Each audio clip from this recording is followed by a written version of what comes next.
আপনার হবু স্ত্রী যে প্রেগনেন্ট, সেটা কি জানেন মিস্টার ফারাবি?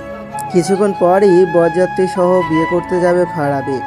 পারিবারিকভাবেই বিয়ে হচ্ছে তার। বিয়ের আগে কোনো ধরনের মেলামেশা হয়নি, কথাও হয়নি বেশি একটা। তাই এমন একটা মেসেজ পেয়ে বিদ্যুৎ শক খেলো ফারাবি। বিয়ের আনন্দ মুহূর্তেই মাটি হয়ে গেল। মন চাচ্ছে পালিয়ে যেতে। এই বিয়ে কিছুতেই করা যাবে না। কার না কার পাপ এখন ওর কাঁধে আসবে, সেটা কিছুতেই সহ্য করবে না ফারাবি। কিন্তু এই মুহূর্তেই কি করবে সে? কাকে বলবে? সবাই তো ব্যস্ত। বন্ধু বান্ধবরাও তাড়া দিচ্ছে আসার জন্য। ফারাবি কোনো কুল কিনারা পাচ্ছে না। হঠাৎ মাথায় বুদ্ধি এলো, কনের বাড়ি যাওয়ার পথেই যে কোনো উপায়ে পালাতে হবে। বরের গাড়িতে ফারাবি আর ওর বেস্ট ফ্রেন্ড মিশাল বসলো, আর অন্য গাড়িতে বসলো বাকি বন্ধুরা। ফারাবি বাবা মা আর বড় ভাইয়ের আগেই চলে গেছে। ফারাবি গাড়ি চালাচ্ছে ধীর গতিতে। মিশালোকে তাড়া দিয়ে বলল, ভাই, এমন কচ্ছপের গতিতে গাড়ি চালাচ্ছিস কেন? স্পিড বাড়া আরো। আরে এত অস্থির হচ্ছিস কেন? এখন অনেক সময় বাকি। কি বলছিস? কোথায় অনেক সময় বাকি? সবাই ওয়েট করছে তোর জন্য। কেউ ওয়েট করছে না। ফারাবির রহস্য হেসে বলল, কি কি বলছিস তুই? মাথা খারাপ হয়ে গেছে তোর? আমার মাথা ঠিক হয়ে আছে ভাই। এটা বলেই ফারাবি হাসলো। তারপর হঠাৎ মিশাল কিছু বুঝে ওঠার আগেই ওর নাকে মুখে কিছু একটা স্প্রে করে দিল ফারাবি, আর সাথে সাথেই জ্ঞান হারালো মিশাল। ফারাবি গাড়িটা রাস্তার পাশে দাঁড় করিয়ে গাড়ির দরজা লক করে চাবিটা ভিতরে দিয়ে পালিয়ে গেল। 1.5 ঘন্টা হয়ে গেছে, এখনও বরযাত্রী আসছে না দেখে কনের বাড়িতে গুঞ্জন শুরু হয়ে গেল। ফারাবির বাবা মা লাগাতার ফোন দিচ্ছে ফারাবি আর মিশালকে, কিন্তু কেউই ফোন তুলছে না। ফারাবির ফোন বন্ধ আর মিশাল ফোন ধরছে না। মনে মনে প্রচণ্ড ভয় পাচ্ছেন ফারাবির বাবা ফজলুল হক আর ওর মা রোমানা আক্তার। ফারাবির বড় ভাইও ওদের খুঁজে এলো, কিন্তু পেল না। এর কিছুক্ষণ পরই মিশাল হাঁপাতে হাঁপাতে এসে বলল, ফারাবি পালিয়েছেও বিয়ে করবে না। মিশালের কথাটা পারমাণবিক বোমার ন্যায় বিস্ফোরিত হলো। কনের মা রুকাইয়া বেগম মরা কান্না জুড়ে দিলেন, আর বাবা ফরিদ সাহেব সাথে সাথেই অসুস্থ হয়ে পড়লেন। অবস্থা বেগতিক দেখে ফারাবির বাবা ফজলুল হক ফরিদ সাহেবকে আশ্বস্ত করে বললেন, চিন্তা করবেন না বিয়ে মশাই, পারাবি না করুক, জুনাইদ বিয়ে করবে আপনার মেয়েকে। বাবার কথা শুনে জুনায়েদ সাথে সাথে বিষম খেল। গম্ভীর কণ্ঠে বলল, বাবা, তোমার সাথে কথা আছে, একটু এদিকে এসো। ফজলুল হক সাইডে আসতেই জুনায়েদ বলল, বাবা, আমি তো বললাম আমি পিএইচডি শেষ করে তারপর বিয়ে করব। তাহলে এখন কেন ছোটর জন্য আমাকে বিয়ে করতে হবে? বিয়ে করেও পিএইচডি করা যায়, আর আমি ওদের কথা দিয়েছি, তুই না করিস না প্লিজ, এখানে আমার সম্মান জড়িয়ে আছে। ফজলুল সাহেবের অনুরোধের কাছে হার মেনে নিল জুনায়েদ। অতঃপর পেঁচার মতো মুখ করে বসে গেল বিয়ের পিঁড়িতে। অতঃপর বিয়ে সম্পন্ন হলো। নিজের বউকে এখনো দেখেননি জুনায়েদ। সাদামাটা ভাবে বিয়েটা শেষ করে বউ নিয়ে বাড়ি ফেরার পথ ধরল ওরা। সারা রাস্তা গাড়ির মধ্যে দুটো মানুষ মূর্তির মতো বসেছিল। বাসায় আসার পর জুনায়েদের মা, মামি, খালা, চাচিরা বউকে বরণ করে ওর ঘরে দিয়ে এলো। বিশাল বড় খাটের মাঝে বসে তৃষ্ণা হাঁটুতে মুখ গুজে রয়েছে। তার এখন ভীষণ মাথা ব্যথা করছে। একটু ঘুমাতে পারলে ভালো হতো, কিন্তু বরমশাই এসে ঘুমাতে দেখলে ব্যাপারটা বিচ্ছিরি হবে। এমনিতে এই ছেলের সাথে বিয়ে হওয়ার কথা ছিল না তৃষ্ণার। যার সাথে কথা ছিল এখন সে তার দেবর, আর তার বড় ভাই তার স্বামী। তৃষ্ণা ভাবছে স্বামী হিসাবে লোকটাকে কেমন হবে। ভীষণ কাঠখোট্টা নাকি নরম, নাকি লোকটার অন্য কোথাও সম্পর্ক আছে। এসব ভাবতে ভাবতেই দরজা খোলার শব্দ পেল তৃষ্ণা। মাথা তুলে ঘুমটার ভিতর থেকেই দেখতে পেল একজন সুপুরুষ তার দিকেই এগিয়ে আসছে। তৃষ্ণার এতক্ষণে আকাশ পাতাল চিন্তাগুলো বিশ্রাম নিতে গেছে। এখন শুধু ভয় হচ্ছে, ইচ্ছের বিরুদ্ধে বিয়ে হওয়ার লোকটা এখন তাকে তুলে আছাড় মারবে, নাকি বলবে, দেখো তোমার সাথে আমি সংসার করতে পারবো না, আমি অন্য কাউকে ভালোবাসি। তৃষ্ণার ভাবনায় রেলগাড়িতে ব্রেক মেরে জুনায়েদ বলল, ফারাবির এমন কাজের জন্য আমি দুঃখিত। আমি জানি না ও কেন এমন করলো। নিষ্ক্রিয় রাগ যেন সক্রিয় হয়ে উঠল। তৃষ্ণা ঘম ঘম করে গলায় বলে উঠল। এখন দুঃখিত বললে বা দুঃখ প্রকাশ করলে কি সব ঠিক হবে? আমাদের মান সম্মান গেছে আপনার ভাইয়ের জন্য। সে কেন এমন করলো এটা জানতে হবে আমার। আচ্ছা ঠিক আছে ফারাবি, আসলে সবই জানা যাবে। এখন আপনি শান্ত হন, এসব ভারী গয়না শাড়ি চেঞ্জ করে ফেলুন। তৃষ্ণা মাথা দুলিয়ে সম্মতি দিল। তারপর যে যার মতো ফ্রেশ হয়ে আসলো। একসাথে নামাজ পড়ার পর জুনায়েদ বলল। আপনি কোথায় ঘুমাবেন? আপনার ঘাড়ে। জুনায়েদ হকচকিয়ে বলল। মানে? আজব, বিছানা ছাড়া আর কোথায় ঘুমাবো? না মানে আমরা এক খাটে। জুনায়েদের কথা শেষ হওয়ার আগেই তৃষ্ণা ন্যাকা কান্না করে বলল। আরে আল্লাহ রে, আমার কি হলো রে? সাধু সন্ন্যাসীর সাথে বিয়ে হলো কেন আমার? স্টপ। তৃষ্ণা ওর ধমক খেয়ে চুপ করে গেল। তারপর জুনায়েদ বিরক্তির গলায় বলল। আসুন একসাথে শুভ। আমার কোলবালিশ ছাড়া ঘুম আসে না। তো আমি কি করব? আমার ঘরে কোলবালিশ নেই, ফারাবির ঘরে আছে, এনে দেব? না না, ছি, পরপুরুষের কোলবালিশ ধরে আমি কেন ঘুমাবো? তাহলে কি করবেন? কোলবালিশ না থাকলেও পাশে একটা মানুষ তো আছে।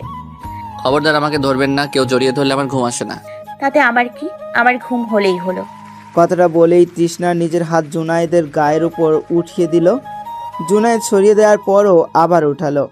এভাবে চলছে। জুনায়েদ বিরক্ত হয়ে আর সরালো না। বেয়াদব মেয়েটা ইচ্ছে করেই এমন করছে না, ওকে রাগানোর জন্য।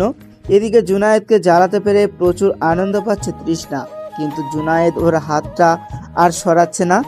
এখন কি করা যায়? তৃষ্ণা এবার নিজের পাও উঠিয়ে দিল জুনায়েদের উপর। জুনায়েদের সহ্য ক্ষমতা অনেক, এত জ্বালানোর পরেও কিচ্ছু বলল না। এক পর্যায়ে যখন তৃষ্ণা ঘুমিয়ে গেল, তখন ওর হাত পা ঠিক করে দিয়ে নিজেও ঘুমিয়ে গেল। সকালে ঘুম থেকে তৃষ্ণা আগেই উঠল। হাই তুলে পাশে তাকাতেই সুন্দর একটা ছেলেকে শুয়ে থাকতে দেখে ক্রাশ খেল তৃষ্ণা। এমন সুন্দর একটা ছেলে ওর পাশে শুয়ে আছে, এটা কি স্বপ্ন? হঠাৎ তৃষ্ণার মনে হলো এই ছেলের সাথেই তার বিয়ে হয়েছিল কাল। ভেবেই লজ্জা পেল। তারপর উঠে ফ্রেশ হয়ে নিচে নেমে কিচেনে যেতেই দেখলো শাশুড়ি চা বানাচ্ছে। তৃষ্ণা এগিয়ে যেতেই তিনি বললেন। আরে এত সকালে উঠে এলে যে, আরেকটু ঘুমোতে? না মা, আমি তাড়াতাড়ি উঠি সকালে। জুনায়েদের মা সন্তুষ্টির হাসি হেসে বললেন। জুনায়েদ উঠেছে? না মা। তাদের কথার মাঝে কলিং বেল বেজে উঠল। তৃষ্ণাই গেল দরজা খুলতে। দরজা খুলেই দেখলো সামনে ফারাবি দাঁড়িয়ে। তৃষ্ণা কোনো রকম বিচলিত হলো না, তবে ফারাবি 1000 ভোল্টের শোক খেলো তৃষ্ণাকে দেখে। মা, ও মা। ফারাবি তৃষ্ণাকে ধাক্কা দিয়ে ঘরে ঢুকে গেল। তারপর মাকে ডাকতে লাগলো। ছোট ছেলের গলার আওয়াজ শুনে রোমানা আক্তার রান্নাঘর থেকে বেরিয়ে এলেন। মাকে দেখে প্রবল উত্তেজিত হয়ে ফারাবি জিজ্ঞেস করলো। মা, এই মেয়েটা এখানে কেন? রোমানা আক্তার ছেলের কথা শুনে কঠিন মুখে বললেন। ও এখানেই থাকবে। কালকে তুই পালিয়ে যাওয়ার পর জুনায়েদের সাথে ওর বিয়ে হয়েছে। কথাটা যেন বিশ্বাস করতে পারছে না ফারাবি। এটা কি হলো? এই খারাপ মেয়েটার বিয়ে নিজের ভাইয়ের সাথে হলো শেষ পর্যন্ত। ইস, কাল যদি ভাইয়াকেও সাথে নিয়ে যেত তাহলে আর এমন কিছু হতো না। আর ভাইয়াও কিভাবে রাজি হলো? রাগে ফারাবির মাথা খারাপ হয়ে গেল। ও গলা ফাটিয়ে চিৎকার করে বলল। তোমাদের কি মাথা খারাপ হয়ে গেছে? আর কোনো মেয়ে পেলে না, শেষ পর্যন্ত এই মেয়েকে ভাইয়ের সাথে বিয়ে দিতে হলো? ফারাবির চিৎকারে জুনায়েদ আর ফজলুল হকও চলে এলেন। ছোট ছেলেকে দেখেই ফজলুল হক রাগান্বিত কণ্ঠে বললেন। তুমি এখানে এসেছো কেন? বেরিয়ে যাও, তোমার জন্য আমাদের মান সম্মান সব দূরে মিশে গেছে। ফারাবি কাতর গলায় বলল। বাবা, এই মেয়েটা ভালো না, তাই আমি পালিয়ে গিয়েছিলাম। তোমরা কেন ওর সাথে ভাইয়ের বিয়ে দিলে? কি করেছে ও? জুনায়েদ গম্ভীর কণ্ঠে প্রশ্ন করলো। ফারাবি কিছু বলবে তার আগেই ওর ফোনে একটা কল এলো, কিন্তু ফোন রিসিভ করার আগেই কল কেটে যায়। তার সাথে সাথেই একটা মেসেজ আসে আননোন আইডি থেকে। মেসেজটা ওপেন করতে ফারাবি দেখলো সেখানে লেখা, সাবধান মিস্টার ফারাবি, নিজের প্রেমিকাকে জীবিত দেখতে চাইলে প্রেগনেন্সির বিষয়ে কিছু যেন মুখ থেকে বের না হয়। এই মেসেজের নিচেই একটা ছবি এসেছে, সেখানে ওর প্রেমিকা রিয়ানার মাথায় বন্দুক তাক করা, আর রিয়ানা ওর ঘরেই ঘুমিয়ে আছে। ছবিটা দেখে ফারাবির আর সহ্য হয় না কিছু বলার। ফোনটা পকেটে রেখে মিনমিন করে গলায় বলল। আমার ভালো লাগছে না, আমি ঘরে গেলাম। না দাঁড়া, উত্তর না দিয়ে যেতে পারবি না। জুনায়েদ কঠিন স্বরে বলল। ফারাবি বিব্রত কণ্ঠে বলল। আমার গার্লফ্রেন্ড আছে, আমি ওকেই বিয়ে করব, তাই পালিয়েছিলাম। তাহলে ওকে বিয়ে করার জন্য রাজি হয়েছিলি কেন? আমরা যখন জিজ্ঞেস করেছিলাম তোর কোনো পছন্দ আছে কি না, তখন তো না করলি কেন? রোমানা আক্তার রশিদ গলায় বললেন। তখন রিয়ানার সাথে ঝগড়া হয়েছিল, তাই আগে বলেছিলাম। কাল বিয়েতে যাওয়ার আগে ঝগড়া মিটে গিয়েছিল। কি করব বুঝতে পারছিলাম না, তাই নিরুপায় হয়ে পালিয়েছিলাম। ফজলুল হক বললেন। তোর এই খামখেয়ালির জন্য কাল কত অপদস্থ হতে হয়েছে আমাকে জানিস? ফারাবি অনুতপ্ত গলায় বলল। সরি বাবা, আমায় ক্ষমা করে দাও। কিন্তু তুই ওকে খারাপ বললি কেন? জুনায়েদ প্রশ্নবাক্য করল। আরে তোমরা সিরিয়াস হয়ে গেলে কেন? আমি তো মজা করছি ভাবির সাথে। আমি তো ওনার দেওর, আর ওনার সাথে তো আমার দুষ্টুমির সম্পর্ক, তাই না ভাবি? এই বলেই তৃষ্ণার দিকে চেয়ে রইল। তারপরে চোখ মারল। তৃষ্ণার সাথে সাথে দৃষ্টি কঠিন করে ফেলল। এতক্ষণ তো রাগ উঠছিলই, তারপর কত বড় সাহস চোখ মারে। তৃষ্ণা বিড়বিড় করে বলল। বিয়াদব, দাঁড়া, তোকে শায়েস্তা করছি। এই অপমানের শোধ আমি অবশ্যই নেব, অপেক্ষা কর। কোনো মতে পরিস্থিতি সামলে ফারাবি ওর ঘরে চলে এলো। নাম্বারটায় কয়েকবার ডায়াল করে ওর নাম্বার বন্ধ পেল। আর ওই আননোন আইডি ডিজেবল। কি হচ্ছে বুঝতে পারছে না ফারাবি। হঠাৎ রিয়ানার কথা মনে হতেই ফারাবি ওকে কল দিল। প্রথম কলেই ধরল না রিয়ানা, দ্বিতীয়বার বাজতেই ফোন ধরলো। ফারাবি চিবিয়ে চিবিয়ে বলল। ফোন ধরতে এতক্ষণ লাগলো কেন? ঘুমাচ্ছিলাম। আমি তো ভাবছি মরে গেছিস। রিয়ানা বিচলিত গলায় বলল। তুমি এভাবে কথা বলছো কেন? কি হয়েছে? কিছু হয়নি, হবে। তোর ঘরে কেউ আছে? না তো, কে থাকবে? ভালো মতো খুঁজে দেখ। রিয়ানার রুমের চারপাশে চোখ বুলিয়ে দেখলো কেউ নেই। ও ভ্রু কুঁচকে বলল। কেউ তো নেই। আচ্ছা, তুমি কি বারান্দার দরজা খুলে ঘুমাও? রাগ পড়ে যাওয়াই ফারাবি তুই থেকে তুমি বলা শুরু করলো। না তো, দরজা তো সবসময় বন্ধ করেই ঘুমাই। ও আচ্ছা, রাখছি, পরে কথা হবে। রিয়ানাকে কথা না বলতে দিয়ে ফারাবি ফোন কেটে দিল। কিছুই বুঝতে পারছে না সে। প্ল্যানটা পুরো ঘেঁটে ঘ হয়ে গেল। এবার কি হবে ফারাবি আর ভাবতে পারল না। মাথাটা প্রচণ্ড ব্যথা করছে। ঘুমাতে হবে তার। কোনো রকম জামা প্যান্ট পাল্টে শুয়ে পড়ল ফারাবি। রিসেপশন বলে জুনায়েদকে ঘরেই থাকতে হলো। বাইরে বের হতে চাইলেও রোমানা আক্তার ধমকে আর বের হতে পারলেন না। একবার পালিয়ে বের হতে চাইলেও তৃষ্ণা গিয়ে শাশুড়ির কানে বলে দিল। তৎক্ষণাৎ রোমানা আক্তার জুনায়েদের সামনে এসে দাঁড়িয়ে ওর বাইরে যাওয়ার ভুন্ডুল করে দিল। জুনায়েদ বাইরে যেতে না পেরে তৃষ্ণার দিকে চোখ কটমট করে তাকালো। আর তৃষ্ণা এমন ভাব ধরলো যেন তার কিছুই যায় আসে না। বিকেলে না চাইতেও জুনায়েদকে তৃষ্ণার সাথে ওদের বাড়িতে যেতে হলো। কাল থেকে কত কিছুর ওর ইচ্ছের বিরুদ্ধে হচ্ছে। 30 বছর বয়সী একটা ছেলেকে তার ইচ্ছের বিরুদ্ধে কত কিছু করানো হচ্ছে, কিন্তু সে কিছুই করতে পারছে না। জুনায়েদ বিড়বিড় করে বলল। সবই কপাল। শ্বশুর বাড়িতে এসে জুনায়েদ আরও বিরক্ত হলো। সব পিচ্ছি পিচ্ছি শালাশালিরা এসে ঘাড়ে পিঠে উঠে চুল টেনে খামচি দিয়ে অবস্থা খারাপ করে ফেলছে। জুনায়েদ কিছু বলতে পারছে না, সইতেও পারছে না। একটা বাচ্চা তো কোলে উঠেই হিসু করে দিয়েছে। জুনায়েদ বাচ্চাটাকে এক নজরে কোলে নিয়ে তৃষ্ণাকে খুঁজতে লাগলো, কিন্তু অত এলাকায় ও পেল না। নিরুপায় হয়ে শাশুড়িকে বলল। আন্টি একটু তৃষ্ণাকে ডেকে দেবেন? তৃষ্ণার মা রুকাইয়া বেগম তৃষ্ণাকে পাঠালেন। তৃষ্ণা এসেই ঢং করে বলল। ইস, আপনিও না আমাকে না দেখে থাকতেই পারেন না। জুনায়েদ দাঁত কটমট করে বলল। একটু চুপ থাকতে পারেন না? আর আপনাকে দেখার জন্য আমি ডাকিনি। আমার পাঞ্জাবিতে একটা বাচ্চা হিসু করে দিয়েছে, একটা পাঞ্জাবি বের করে দিন। ও আচ্ছা, দিচ্ছি। এটা বলেই তৃষ্ণা ব্যাগ খুঁজে নীল রঙের একটা পাঞ্জাবি বের করে দিল। তৃষ্ণার শাড়িটাও নীল। জুনায়েদ অবশ্য খেয়াল করেনি। পাঞ্জাবি পরে বাইরে বের হয়ে আসলো, আর ওর পিছনে তৃষ্ণাও এলো। তৃষ্ণাকে দেখে ওর খালাতো বোন ফোড়ন কেটে বলল। কিরে, দুলাভাই ডাকলো কেন রে তৃষা? আরে তোদের দুলাভাইটা না আমাকে চোখে হারায়। একটু না দেখতে পেয়ে অস্থির হয়ে গেছিল। আর আমি নীল শাড়ি পরেছি বলে ওরও নীল পাঞ্জাবি পরতে ইচ্ছে করছিল, তাই আমাকে ডেকে নীল পাঞ্জাবি দিতে বলল। জুনায়েদ হতভম্ব। এতগুলো মিথ্যে একসাথে হজম করতে পারছে না সে। তৃষ্ণা যে এভাবে প্যাঁচে ফেলবে এটা ভাবতে পারেনি জুনায়েদ। এখন তো বড় শালীরা পেয়ে বসেছে, কথায় কথায় খোঁচা দিচ্ছে। বেচারা জুনায়েদ কিছু বলতেও পারছে না। একরকম মজা করার অভ্যাস নেই ওর। সিরিয়াস টাইপের মানুষ সে। এই জায়গায় আবার ফারাবি থাকলে পাল্টা জবাব দিতে পারতো। এরা সবাই চুনোপুটি, এরা কেউই পারবে না ওর সাথে। যাই হোক, কি আর করার, কপাল খারাপ হলে। এভাবে শ্বশুরবাড়িতে সারা সন্ধ্যা শালিদের আর বউয়ের কাছে অত্যাচারিত হয়ে কাটালো। রাতে খাবারের পর তৃষ্ণার চাচাতো বোন নিপা ন্যাকা কণ্ঠে জুনায়েদকে বলল, দুলাভাই আজকে আপনি আমাদের সাথে মুভি দেখবেন। জুনায়েদের মোটেও মুভি দেখতে মন চাচ্ছে না, কিন্তু তৃষ্ণাও ছাড়ার পাত্রী নয়। ওরা কত আশা নিয়ে বসে আছে আপনার সাথে দিল ওয়ালে দুলহানিয়া লে যায়েঙ্গে মুভিটা দেখবে। আপনি না করবেন না প্লিজ। তৃষ্ণার সাথে তাল মিলিয়ে নিপা, পারুল, রিয়াও প্লিজ প্লিজ বলা শুরু করলো।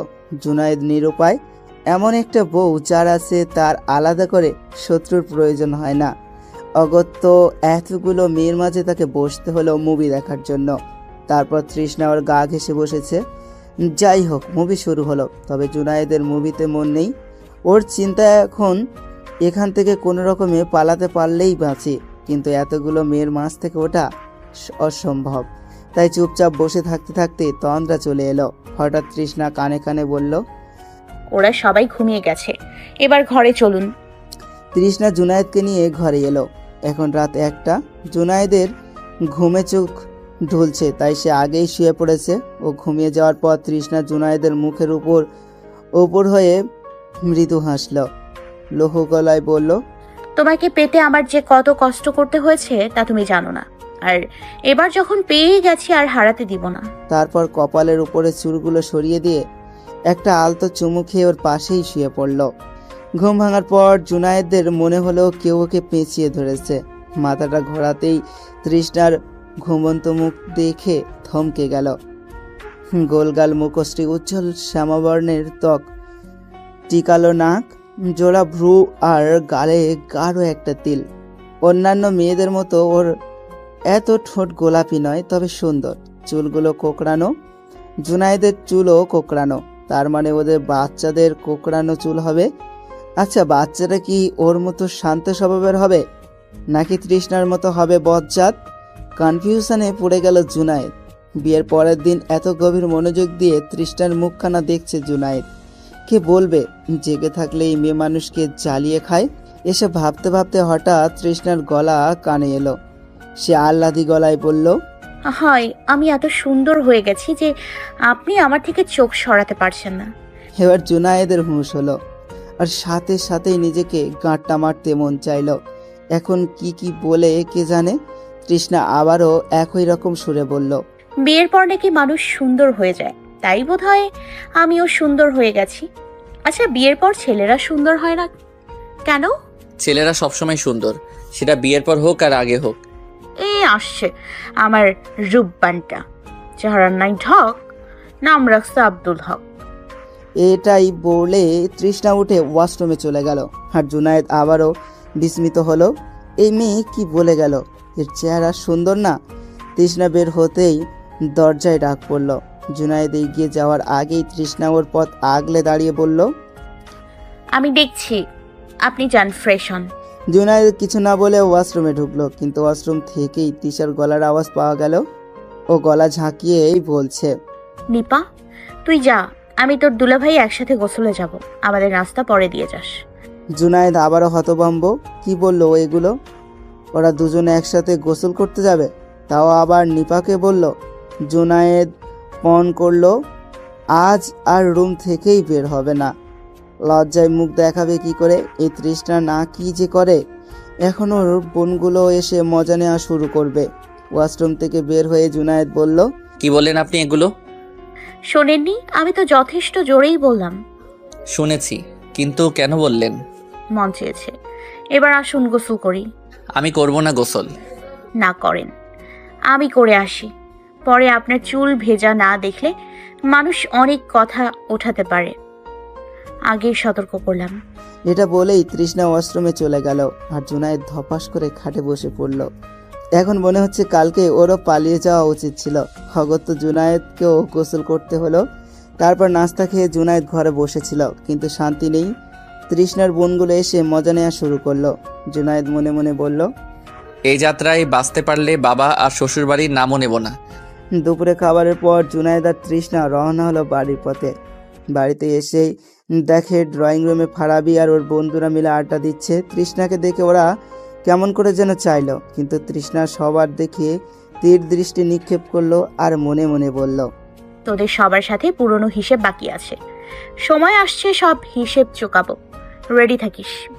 তৃষ্ণার উপরে চলে গেল আর জুনায়েদ ওদের সাথে বসে কিছুক্ষণ কথা বলে একটা প্রয়োজনীয় কলে বাহিরে গেল। সন্ধ্যায় ফারাবি বাসায় ছিল না, বন্ধুদের সাথে বেরিয়েছে। শাশুড়ি নিজের ঘরে সিরিয়াল দেখছে, জুনায়েদ আর শ্বশুর বাইরে। এটাই সুযোগ। তৃষ্ণা ফারাবির ঘরে গেল, নিশ্চুপ। ঘরে একটা মিনি ক্যামেরা আর রেকর্ডার সেট করে দিয়ে চলে আসলো। এবার আসল খেলা শুরু। জুনায়েদের বাসায় এলো রাত 9টায়।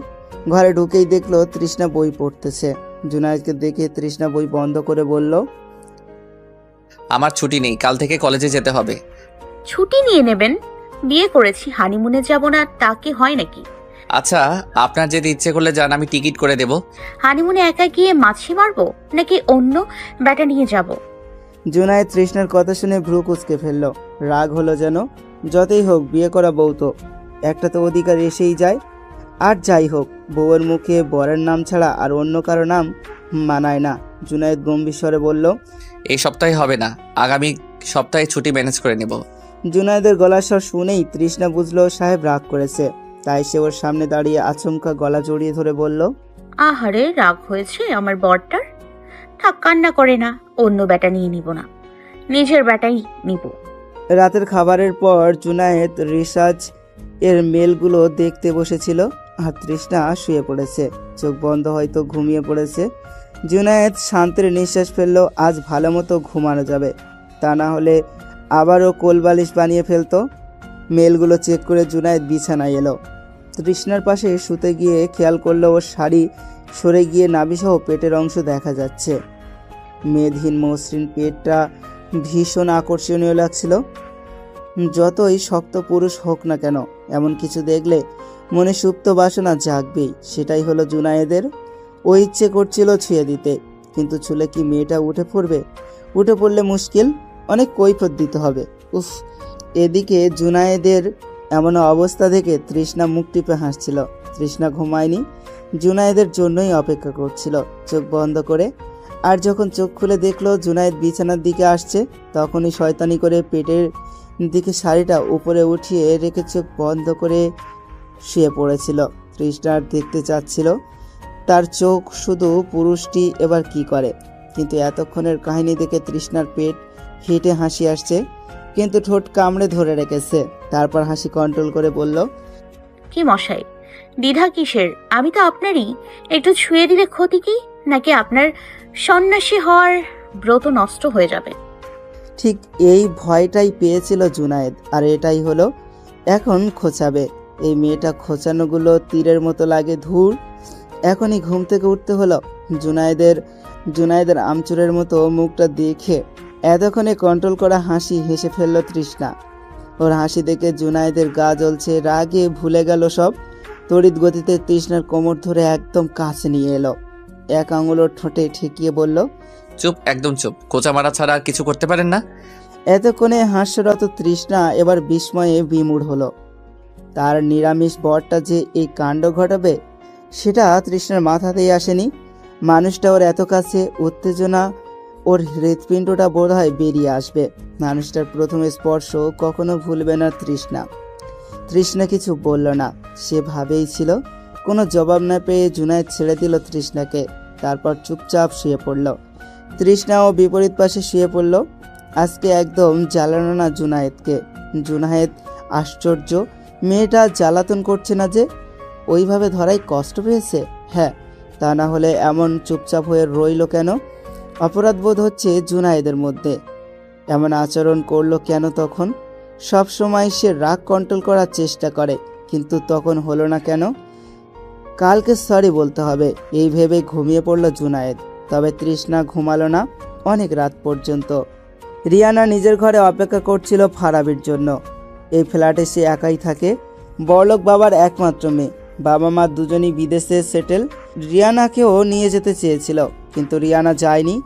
এই ফ্ল্যাটেই স্বাধীনভাবে জীবনযাপন করে। বাবার কয়েকটা ব্যবসা সামলায়, এতেই হয়ে যায় ওর। তবে ফারাবিকে মন থেকে ভালোবাসে, তাই তার পাশে কাউকে সহ্য করতে পারে না। সেই জন্য ওর বিয়ের কথা শুনে সুইসাইড করতে চেয়েছিল, কিন্তু যখন শুনলো বিয়ে ভেঙে গেছে আর ফারাবি পালিয়েছে তখন শান্তি। বিয়ের দিন পালিয়ে ফারাবি মূলত রিয়ানার বাসায় এসেছিল, এখানেই থেকে পরদিন সকালে ফিরেছিল আর কথা দিয়েছে খুব শীঘ্রই ওকে বিয়ে করবে। ছোট্ট একটা ভুল বোঝাবুঝির জন্য ফারাবি ওর থেকে দূরে চলে যাচ্ছিল। শেষ মুহূর্তে যে বিয়েটা ভেঙেছে তাতেই শান্তি।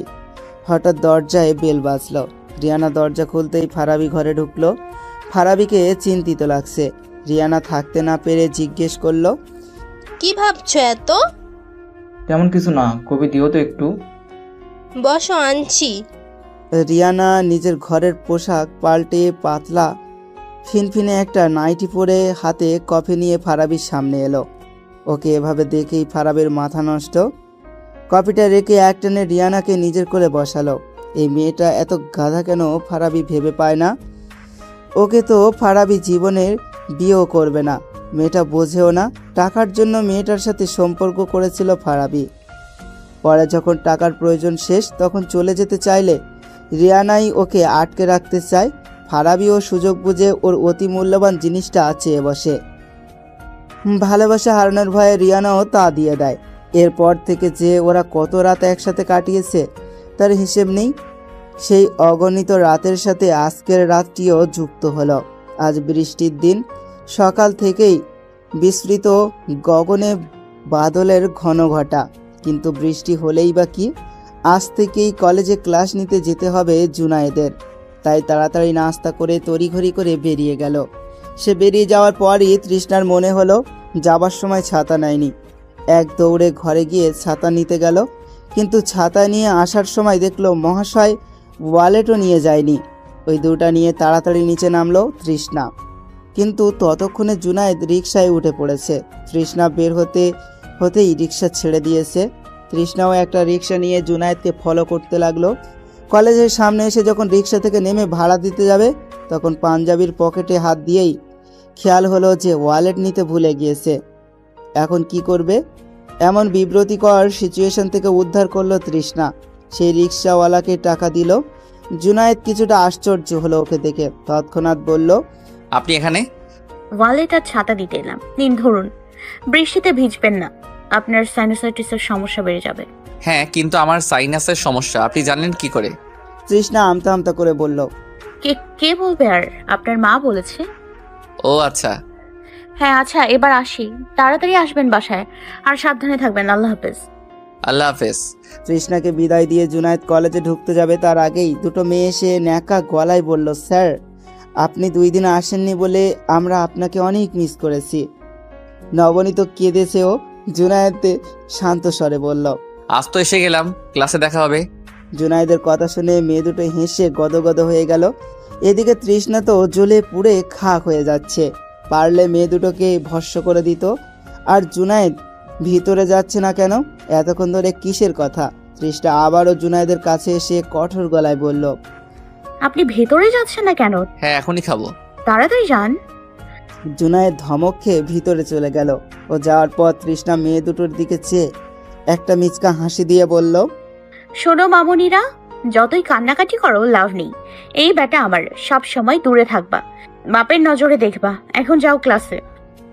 এটা বলেই তৃষ্ণা রিকশায় উঠে চলে গেল। আর মেয়ে দুটো বিস্মিত অবস্থায় সেখানেই দাঁড়িয়ে রইল। জুনায়েদ বাসায় ফিরল দুপুরে। বাসায় শুধু তৃষ্ণাই ছিল। রুমানা আক্তার, ফজলুল হক আর ফারাবি একটু আগেই একটা বিয়ের দাওয়াতে গেছে।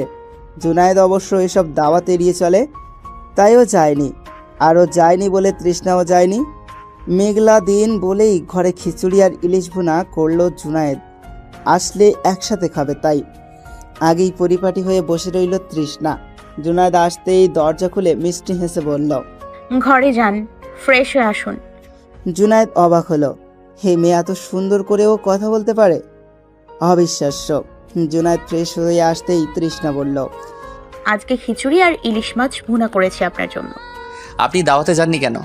তৃষ্ণার ইচ্ছে করছে নিজের মাথায় নিজে ঝাড়ু দিয়ে বাড়ি দিতে। অন্য কোনো বর হলে খুশি হয়ে চুমা দিত, আর এই নিরামিষের বাচ্চা বলে দাওয়াতে যায়নি কেন? তৃষ্ণা মনে মনে পণ করলো এই নিরামিষকে সে আমিষ করে তুলবেই। জুনায়েদের কথার জবাবে তৃষ্ণা চিবিয়ে চিবিয়ে বলল, ইচ্ছে হয়েছে তাই যাইনি। এই যা, আবার কি হলো? কখনো মেঘ তো কখনো রোদ্দুর, সামান্য একটা কথার আবহাওয়ায় এত পরিবর্তন। জুনায়েদ কিছু না বলে খাওয়া শুরু করলো, কিন্তু লক্ষ্য করলো তৃষ্ণা খাচ্ছে না। কৌতূহলী হয়ে জুনায়েদ জিজ্ঞাসা করলো, আপনি খাবেন না? এখন না, পরে। কেন? হাত কেটে গেছে আমার, জ্বলছে। ও আচ্ছা, তাহলে চামচ দিয়ে খান। একে তো রাগ মাথায় চড়েছিল, এখন মনে চাচ্ছে বিস্ফোরণ হবে, এবং হলোও তাই। তৃষ্ণা রেগে লাল হয়ে বলল, লাগবে না আমার খাওয়া, আপনার হাত কেটে ফেলে দিব আমি। যে হাত বউকে খাইয়ে দিতে পারে না সে হাত দিয়ে কি করবেন? এটা বলেই রাগে ফসতে ফসতে তৃষ্ণা ঘরে গিয়ে দরজা বন্ধ করে বসে রইল। এদিকে জুনায়েদ আবারও বেয়াক্কেল হয়ে গেল। এখন নিজেকে সব থেকে বড় গাধা মনে হচ্ছে। এখন বউয়ের রাগ ভাঙানো যায় কিভাবে? কি করলে বউয়ের রাগ ভাঙবে? রাগ না ভাঙালে কি করতে হবে? বউয়ের রাগ ভাঙানো 10টা উপায়। খাওয়া দাওয়া বাদ দিয়ে জুনায়েদ বউয়ের রাগ ভাঙানোর উপায় সাজ করছিল, কিন্তু একটা উপায়ও মন মতো হয়নি। এবার কি করবে? কি বলবে? কি বললে রাগ ভাঙবে? জুনায়েদ কিছুই ভেবে পারল না। খেতেও মন চাইল না আর। খাবার দাবার সব ঢেকে রেখে রুমের সামনে এসে দেখলো দরজা বন্ধ। কয়েকবার নক করার পরেও খুলল না তৃষ্ণা, তাই আর নক না করে পাশের ঘরে গিয়ে বসলো। এদিকে তৃষ্ণা বিষণ্ণ মন নিয়ে বারান্দায় দাঁড়িয়ে দূরের আকাশ দেখছে। জুনায়েদকে সে পছন্দ করে অনেক আগে থেকে, কিন্তু কখনো বলা হয়ে ওঠেনি। সব সময় একতরফাই ভালোবেসে গেছে। তৃষ্ণা জানে জুনায়েদ স্বল্পভাষী, রাশভারী আর গুরুগম্ভীর একটা মানুষ।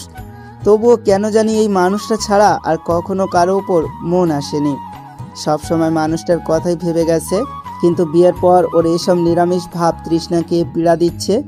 সব স্ত্রী চায় তার স্বামী, তার প্রিয় মানুষটি যেন সবার চেয়ে বেশি গুরুত্ব তাকেই দেয়। কিন্তু এখন যখন স্ত্রী হয়েও তৃষ্ণা জুনায়েদের কাছে গুরুত্বপূর্ণ হয়ে উঠতে পারছে না, তখন খারাপ লাগার পারদটা যেন ক্রমেই বেড়ে উঠেছে। রুমে বসে থাকতে বিরক্ত লাগছে, চাই জুনায়েদ বারান্দায় এসে দাঁড়ালো।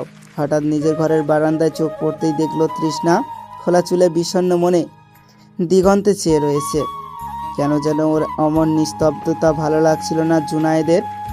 এর জন্যই তো মেয়েটার মন খারাপ। স্বামী হিসেবে কোনো দায়িত্বই পালন করতে পারে না সে। তবে এবার থেকে চেষ্টা করবে ভালো স্বামী হয়ে ওঠার। জুনায়েদ অনুতপ্ত গলায় তৃষ্ণার উদ্দেশ্যে বলে উঠল, আই এম সরি তৃষ্ণা, আমি ভীষণ খারাপ স্বামী হিসেবে একটা দায়িত্ব ঠিকমতো পালন করতে পারি না, কিন্তু আপনি যদি আমাকে একটু বোঝেন তাহলে আমি বোধহয় পারবো। জুনায়েদের কথায় তৃষ্ণা ওর দিকে চেয়ে রইল, তবে কিছু বলল না। জুনায়েদ মিনতি কণ্ঠে আবার বলল, তৃষ্ণা খাবেন চলুন। না, আমি খাবো না। আমিও কিন্তু খাইনি। আমি পরে খাবো, আপনি খেয়ে নিন।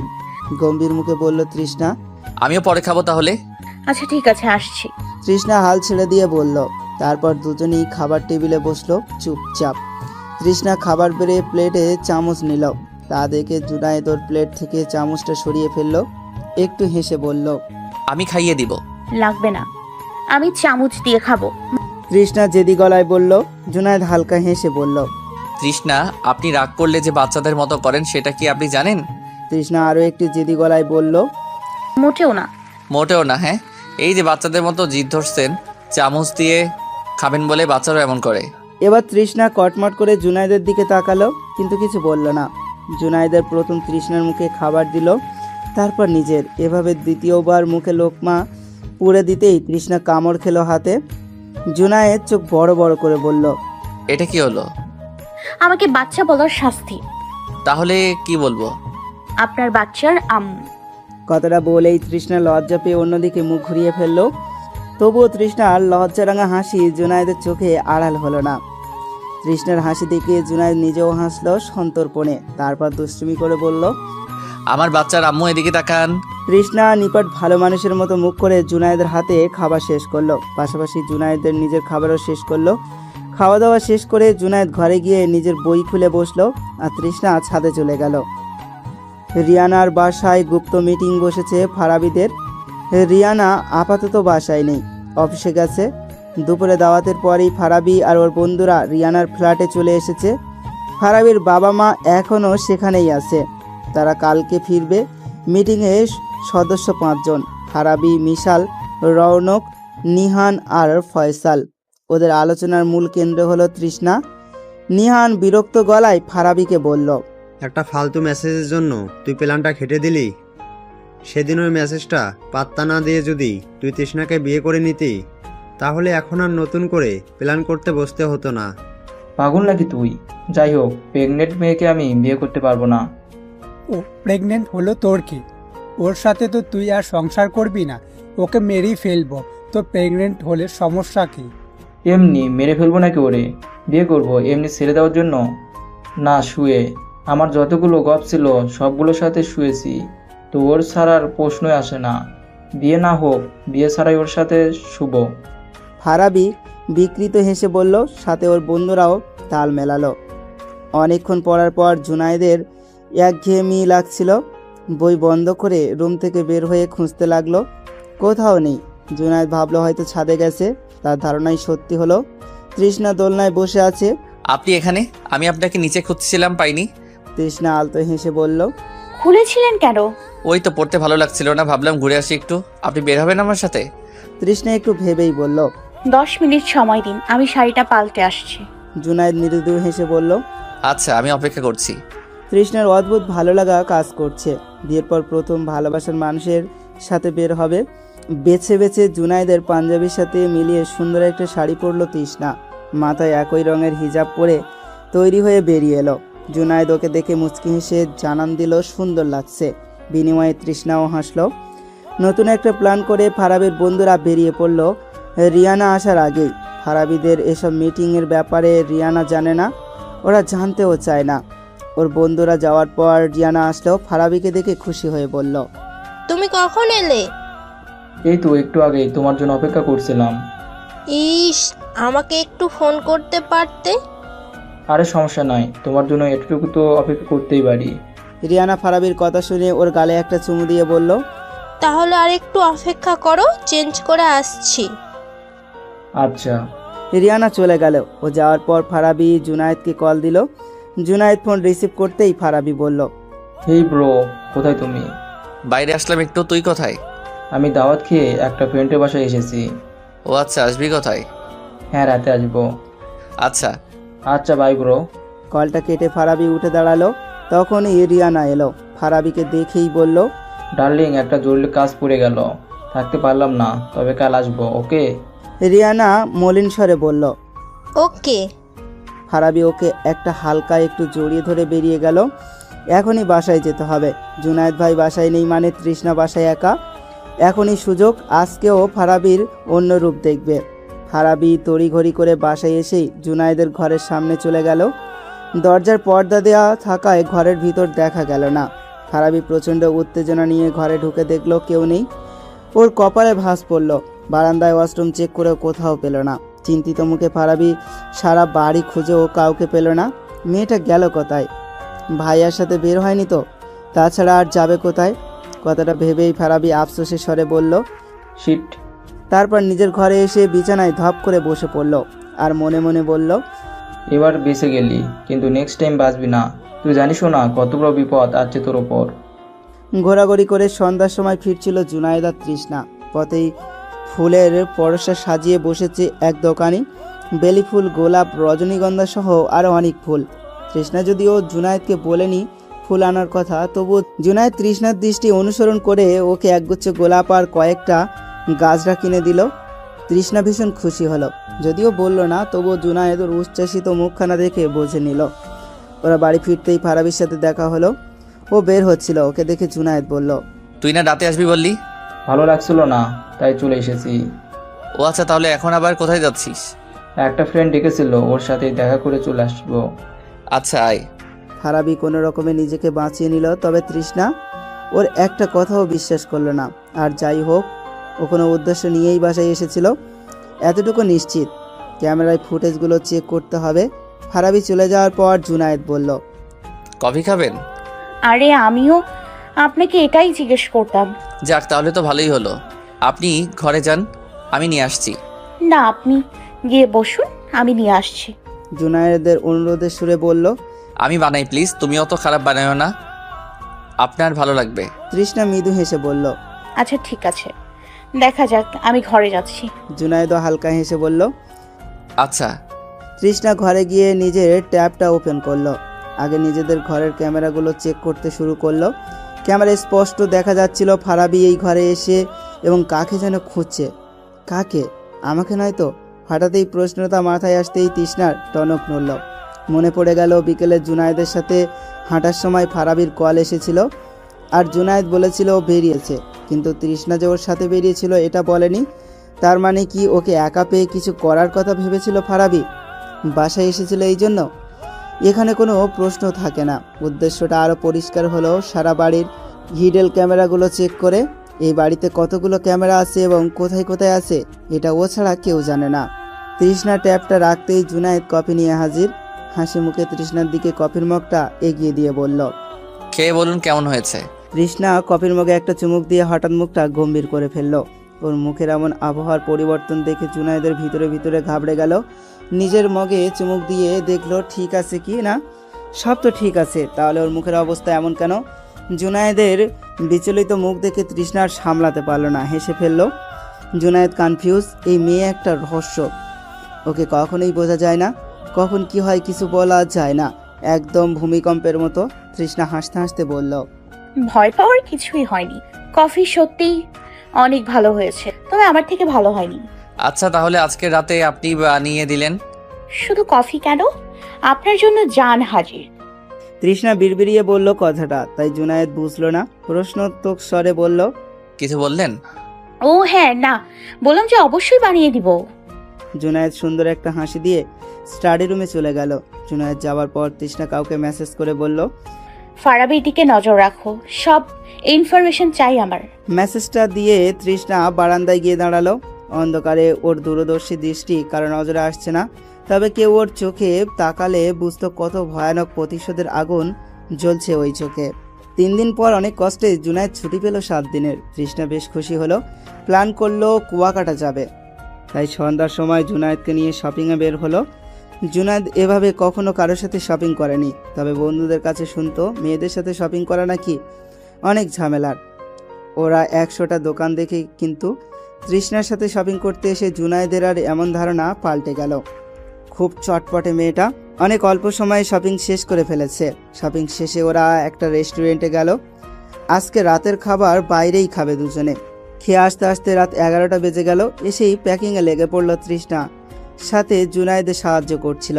এক পর্যায়ে জুনায়েদ নিজের বইগুলো ব্যাগে রাখতে নিলে তৃষ্ণা তেতে উঠে বলল, আমি সতীনকে সাথে নিয়ে হানিমুনে যাব না। মানে? জুনায়েদ বুঝে উঠতেই পারল না। এই বই নিয়ে যাবেন না, সারা দিন কলেজে থাকেন আর এসেও বইয়ে মুখ গুজে থাকেন। আমি সময়ই পাই না, তাই এখন এগুলো নেবেন না। তাহলে কি করব? বই ছাড়া তো বোরিং লাগবে। মানুষের বউ ছাড়া বোরিং লাগে, আর আপনার বই ছাড়া। এত সুন্দর বউ রেখে আপনি বইতে পড়ে আছেন, ছি। জুনায়েদ লজ্জা পেয়ে তৃষ্ণার সামনে থেকে চলে গেল। আর এদিকে তৃষ্ণা হাসতে হাসতেই বসে পড়ল। ফারাবি আর ওর বন্ধুরা রিয়ানার ফ্ল্যাটে বসে প্ল্যান করছিল। রিয়ানা ঘুমে আছে নিজের ঘরে, যদিও ফারাবি ঘুমের ওষুধ খাইয়ে ঘুম পাড়িয়েছে ওকে। ওদের প্ল্যান হলো কাল যখন জুনায়েদ আর তৃষ্ণা বের হবে কুয়াকাটা যাওয়ার জন্য, তখনই মাঝপথে গাড়ি থামিয়ে জুনায়েদকে অজ্ঞান করে তৃষ্ণাকে উঠিয়ে নিতে হবে। তারপর যখন সবাই খোঁজাখুঁজি করবে, তখন ফারাবি একটা মিথ্যা চিঠি আর প্রেগনেন্সি রিপোর্ট তৃষ্ণার নামে বাসায় পাঠাবে, যেন সবাই বোঝে তৃষ্ণা পালিয়েছে ওর প্রেমিকের সাথে। তো এসব দেখার পর মা বাবা আর ভাই ভুলেও মিসিং ফাইল করবে না, এতে ওদের মান সম্মান যাবে, আর ফারাবিও এই ফাঁকে বেঁচে যাবে।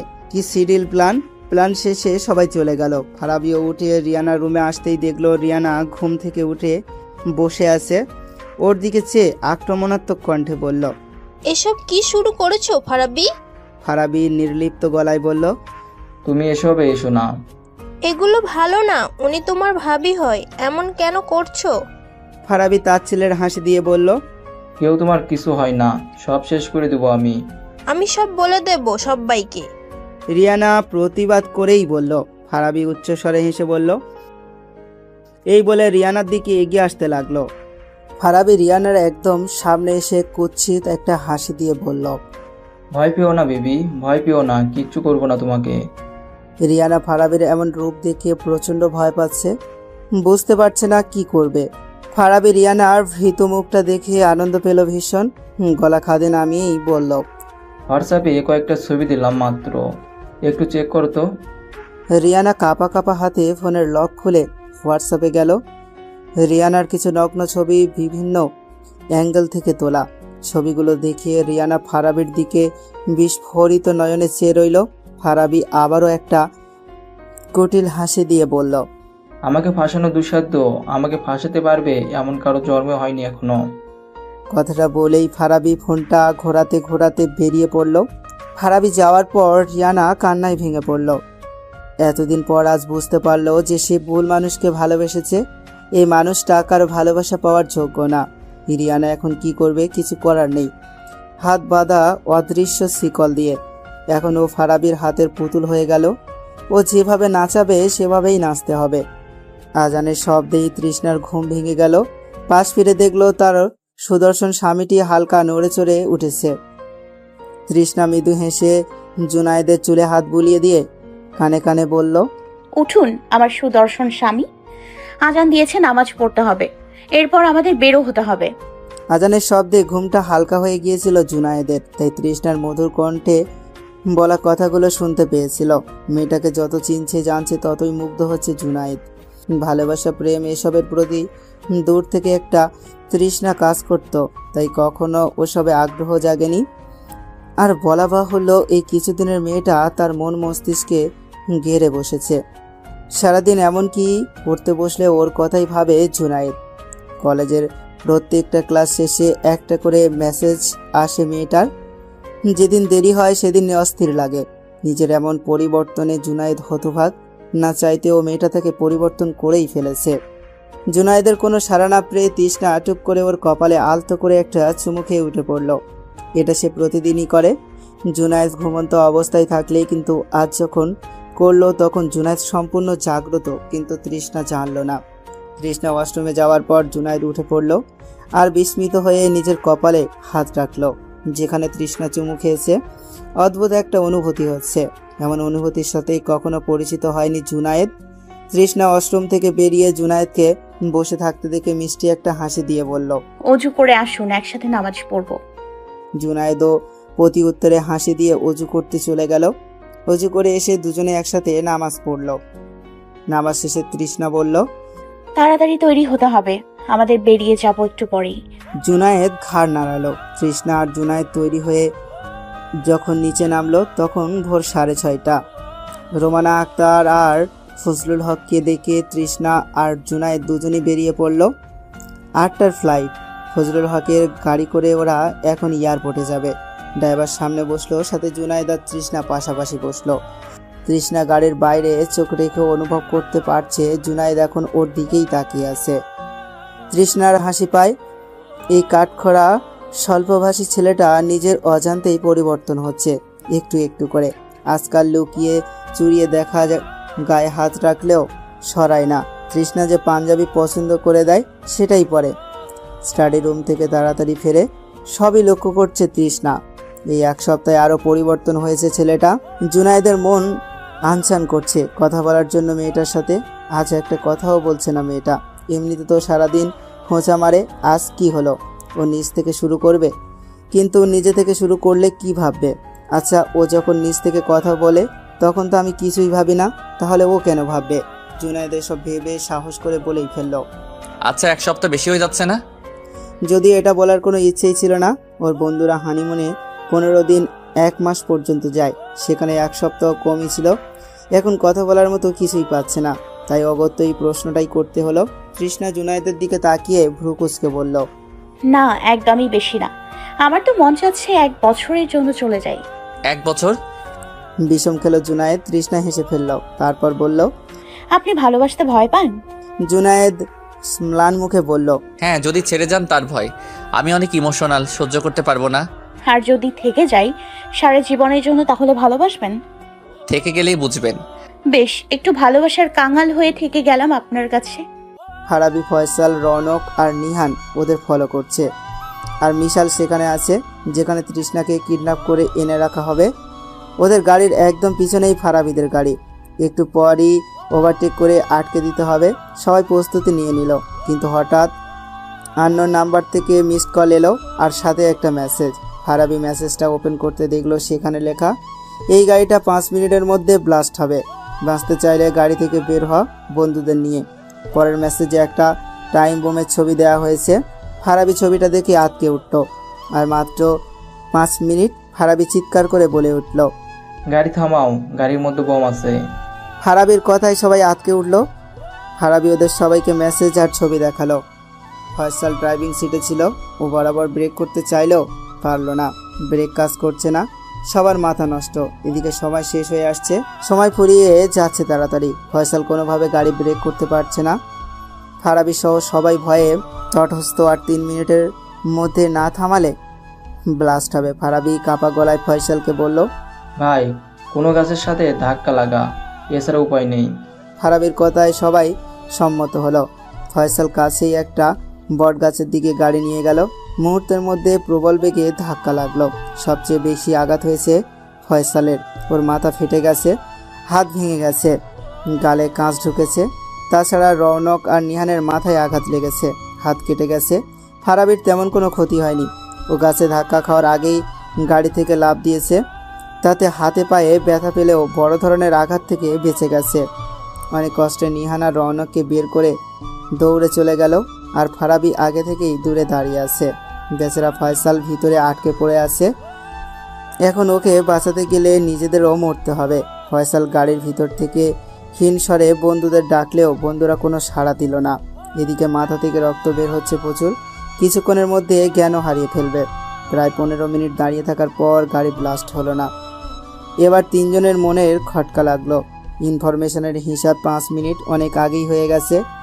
গাড়ি এতক্ষণে ব্লাস্ট হয়ে যাওয়ার কথা, কিন্তু এখনও কিছু হয়নি। ফারাবি, নিহান আর রৌনক এগিয়ে গেল গাড়ির কাছে। গাড়ি ডিকি খুলে দেখলো একটা টাইম বোম ঠিকই আছে, কিন্তু এটা ডিফিউজ করা। কিন্তু ফারাবিকে যে ছবিটা দেওয়া হয়েছে সেখানে বোমটা ডিফিউজ করা ছিল না। তাহলে কি ওদের বোকা বানানো হয়েছে? ব্যাপারটা বুঝতেই মেজাজ খারাপ হয়ে গেল। ফারাবি তাদের প্ল্যান কি করে কেউ চিনে গেল। 3 জনে মিলে ফয়সালকে গাড়ি থেকে বের করলো। পালস নেই, অতিরিক্ত রক্তক্ষরণের ফলে ফয়সালের মৃত্যু হয়েছে। এখন কি করা যায়? ফয়সালের বডি নিয়ে যাবে নাকি এখানেই ফেলে যাবে সেটাই ভাবছে ওরা। ফারাবি বলল, লাস্টে এখানে রেখেই কেটে পড়ি। ওর খোঁজখবর নেওয়ার মতো কেউ নেই, আর ওর গপকে আমি ম্যানেজ করে নিব। কিন্তু লাশটা এখানে রেখে গেল, কোনো রকম যদি ফেসে যায়? ফাঁসবো না, গাড়িটা ফয়সালের। ওই গাড়ি ড্রাইভ করতে গিয়ে নিয়ন্ত্রণ হারিয়ে অ্যাক্সিডেন্ট করেছে। কাছে পিঠে কেউ না থাকায় অতিরিক্ত রক্তক্ষরণের মাত্রা গেছে, সিম্পল। ওর কথায় রৌনক আর নিহানও স্বস্তি পেল। তারপর 3 জনই ফয়সালকে রেখে সেখান থেকে চলে গেল। এই প্রথমবার বিমানে ভ্রমণ নয় তৃষ্ণার, বহুবার বিমানে ভ্রমণ করেছে সে। তবুও এবার কেন যেন এত বেশি ভালো লাগছে। অবশ্যই ভালো লাগার কারণটা তৃষ্ণা জানে। পাশে বসা কাঙ্ক্ষিত ব্যক্তির জন্যই হয়তো এত ভালো লাগা। বিমানের স্বচ্ছ জানালা দিয়ে ছোট্ট হয়ে আসা ঢাকা দেখা যাচ্ছে। এরপর থেকে এই প্রাণের শহরকে এত সুন্দর লাগে। উপর থেকে এই প্রাণের শহরকে এত সুন্দর লাগে, হাজারবার দেখলেও মন ভরে যায়। এখন অনেক উপরে মেঘের ভিতর দিয়ে চলছে বিমান। মাত্র 30 মিনিটে ওরা বরিশাল বিমানবন্দরে পৌঁছে গেল। সেখান থেকে ট্যাক্সি করে পৌঁছে গেল কুয়াকাটা 0 পয়েন্টে। হোটেলে আগেই ঠিক করে রাখা ছিল। রুমে এসে লাগেজগুলো রেখে তৃষ্ণা সোফায় বসলো আর জুনায়েদ খাটে। সকালের নাস্তা খাওয়ার কথা ভুলে গেছে দুজন। তবে এখন খালি পেটে ইঁদুর দৌড়াচ্ছে। জুনায়েদ তৃষ্ণাকে বলল, আপনি ফ্রেশ হয়ে আসুন, আমি নাস্তা দিতে বলছি। আচ্ছা। তৃষ্ণা মুচকি হেসে ফ্রেশ হতে চলে গেল। আর জুনায়েদ ফোন করে বলল নাস্তা দিতে। ফারাবি, রৌনক আর নিহান হাসপাতালে গিয়ে হাতে পায়ে ব্যান্ডেজ করে রিয়ানার বাসায় চলে আসলো। রিয়ানা ওদের দেখে কিছু বলল না, চুপচাপ নিজের ঘরে গিয়ে বসে রইল। ফারাবি ওর বন্ধুদের নিয়ে ড্রয়িং রুমে বসলো। মিশালকেও ফোন দিয়ে আসতে বলেছে। একটু পর মিশালও চলে এলো। 4 জনই চিন্তিত, কিভাবে প্ল্যান ফাঁস হলো কেউ বুঝতে পারছে না। প্ল্যান তো ওদের ভিতরে হয়েছে, তাহলে কি ওদের মধ্যে কেউ? ফারাবি তীক্ষ্ণ চোখে সবার দিকে তাকিয়ে বলল, তোরা কেউ প্ল্যান ফাঁস করিসনি তো?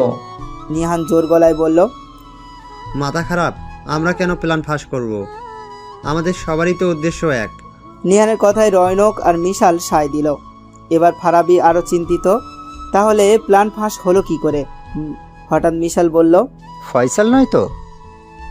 যদি ফয়সালে হয় তাহলে ও আমাদের সাথে গেল কেন? নিহান যুক্তি দিয়ে বলল। ফারাবিও সায় জানিয়ে বলল, হ্যাঁ তাও ঠিক। হতে পারে এমনটা হবে, ফয়সাল ভাবিনি। হ্যাঁ কিন্তু ওই তৃতীয় ব্যক্তিটা কি যে বারবার আমাদের প্ল্যান ফ্লপ করে দিচ্ছে? ফারাবি চিন্তিত গলায় বলল। তৃষ্ণা নিজেই নয় তো, ও যদি জেনে যায় তাহলে ও নিজেই সব করছে। মিশাল দৃঢ় গলায় বলল। না, ও কিভাবে জানবে? ও যদি জানতো তাহলে আমাকে বিয়ে করতে রাজি হয়েছিল কেন? ফারাবি যুক্তিবাদী গলায় বলল। তাহলে এই তৃতীয় ব্যক্তিটা কে যে বারবার তৃষ্ণাকে বাঁচাচ্ছে?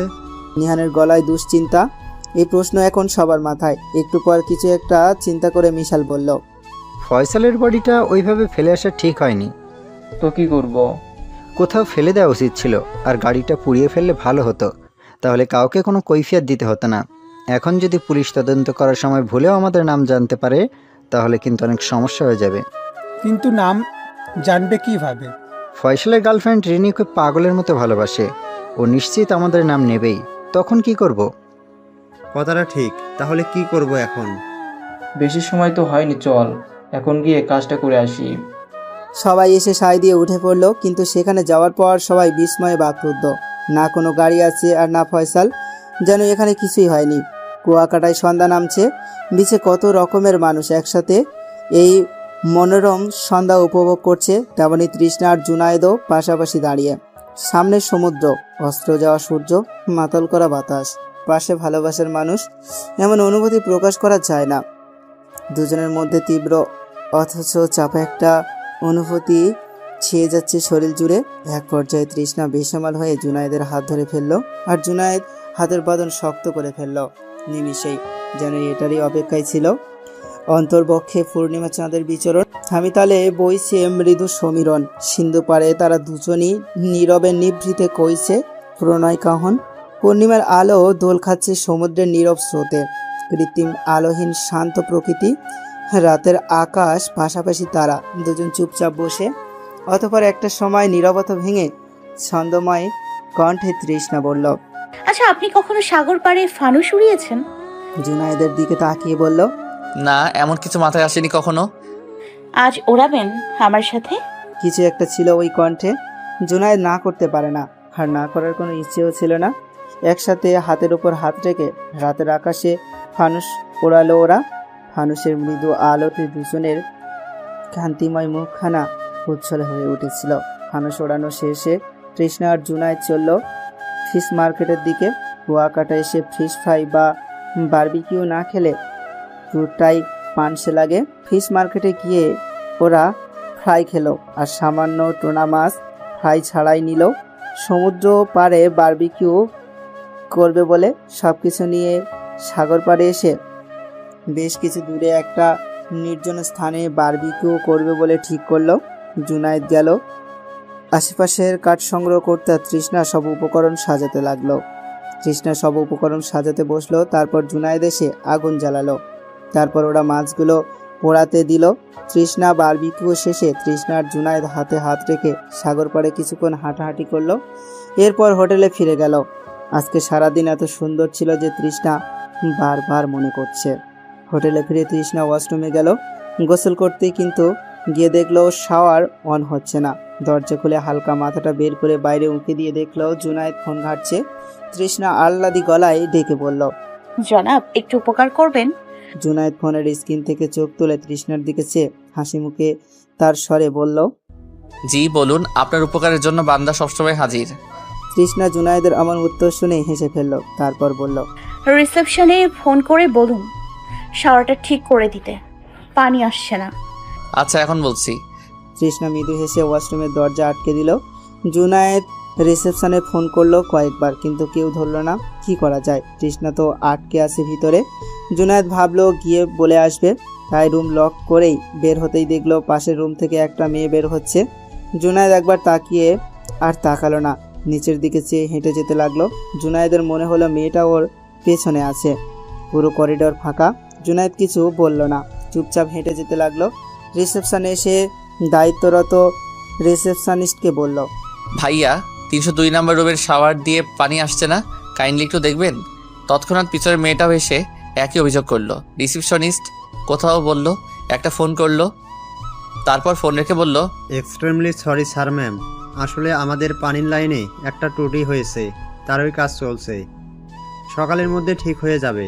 রাতটা একটু ম্যানেজ করে নেবেন প্লিজ। বাট আমার গোসল করার মতো পর্যাপ্ত পানি লাগবে। জি স্যার, আমরা একটু পরই ব্যবস্থা করে দিচ্ছি। ধন্যবাদ, দেরি করবেন না। এটা বলেই জুনায়েদ ওর রুমের দিকে ফিরে চলল। একটু হাঁটতেই পিছন থেকে একটা মেয়েলি গলায় ডাক এলো। এই যে শুনুন। জুনায়েদ পিছনে ফিরে গম্ভীর কণ্ঠে বলল, জি বলুন। আপনি সরকারি বাংলা কলেজের লেকচার না? জুনায়েদ একটু বিস্মিত হয়ে বলল, আপনি আমাকে চেনেন? হ্যাঁ, আমার ছোট বোন ওই কলেজে পড়ে, ইন্টার ফার্স্ট ইয়ারে। মাঝে মধ্যে গেলে আপনাকে দেখতাম। জুনায়েদ সৌজন্য হেসে বলল, ও আচ্ছা। আপনি তো আমার পাশের রুমেই উঠেছেন, তাই না? হ্যাঁ। Honeymoon trip? জুনায়েদ একটু লজ্জা পেয়ে বলল, হ্যাঁ। মেয়েটা আরো একটু হেসে বলল, আপনার নামটা আমি জানি। আমার নাম রুচি, সবাই রোজ বলেই ডাকে। আপনার সাথে কথা বলে ভালো লাগলো। ধন্যবাদ, আমারও। রোজি সুন্দর করে হেসে বলল, আচ্ছা, রুমের কাছে চলে এসেছি, বাই, পরে কথা হবে। জুনায়েদের কিছু বলল না, মৃদু হাসলো। এরপর নিজের রুমে ঢুকলো। ওয়াশরুমের কাছে গিয়ে বলল, তৃষ্ণা শুনছেন? হ্যাঁ বলুন, ওরা আসছে? না, পানির লাইনে কি একটা ত্রুটি হয়েছে, কাজ চলছে। সকাল পর্যন্ত ঠিক হয়ে যাবে। আমি আপনার জন্য পানির ব্যবস্থা করতে বলছি, একটু ওয়েট করুন। আচ্ছা। প্রায় 1 ঘন্টা পর পানি নিয়ে এলো হোটেল বয়। জুনায়েদ রেগে আগুন। এতক্ষণ ওয়াশরুমে বসেছিল তৃষ্ণা। জুনায়েদ অনেকবার বলল বের হয়ে আসতে, না হলে ঠান্ডা লাগবে, তবুও তৃষ্ণা বের হয়নি, বসেই ছিল। জুনায়েদ বেশ খারাপ লাগছিল। কয়েকবার রিসেপশনে গিয়েও লাভ হয়নি। ওরা বলে অপেক্ষা করতে, কিন্তু কতক্ষণ অপেক্ষা করা যায়। জুনায়েদ রেগে গেল, হোটেল বয়কে কিছু বলল না। কালকে ম্যানেজারকে বলবে। তৃষ্ণা গোসল করে বের হয়ে এসে কাঁপছিল। জুনায়েদ ব্ল্যাঙ্কেটটা জড়িয়ে দিল ওকে, তারপর নর্মাল স্বরে বলল, ঠান্ডা লাগছে খুব বেশি। তৃষ্ণা কিছু বলতে যাবে তার আগেই হাসি দিল। পরপর কয়েকটা হাসি দিয়ে বলল, আমি ঠিক আছি। জুনায়েদ গম্ভীর স্বরে বলল, দেখতেই পাচ্ছি, ঠিক থাকার নমুনা। এতবার বলেছিলাম বেরিয়ে আসতে, তা শুনবেন কেন? জুনায়েদ কথাটা বলেই বেরিয়ে গেল রুম থেকে। তৃষ্ণা ডাক দিল পিছনে, কিন্তু শুনল না একবারও। কিছুক্ষণ পর 1 গ্লাস চা নিয়ে এসে একই গম্ভীর স্বরে বলল, চা খান, শরীর গরম হবে। কোথায় পেলেন? বাইরে গিয়েছিলাম চা আনতে, দেখি এক বৃদ্ধ ফ্লাস্কে করে চা নিয়ে যাচ্ছিল। আমাকে দেখে বলল চা খেতে। তখন আমি ওনার পুরো ফ্লাস্কটাই কিনে নিলাম। তৃষ্ণা রিনবি নিয়ে গলায় হেসে ফেলল। জুনায়েদের কণ্ঠস্বরে বলল, না হেসে চা খান। আর হেয়ার ড্রায়ার এনেছেন? হ্যাঁ, ব্যাগে আছে। আচ্ছা।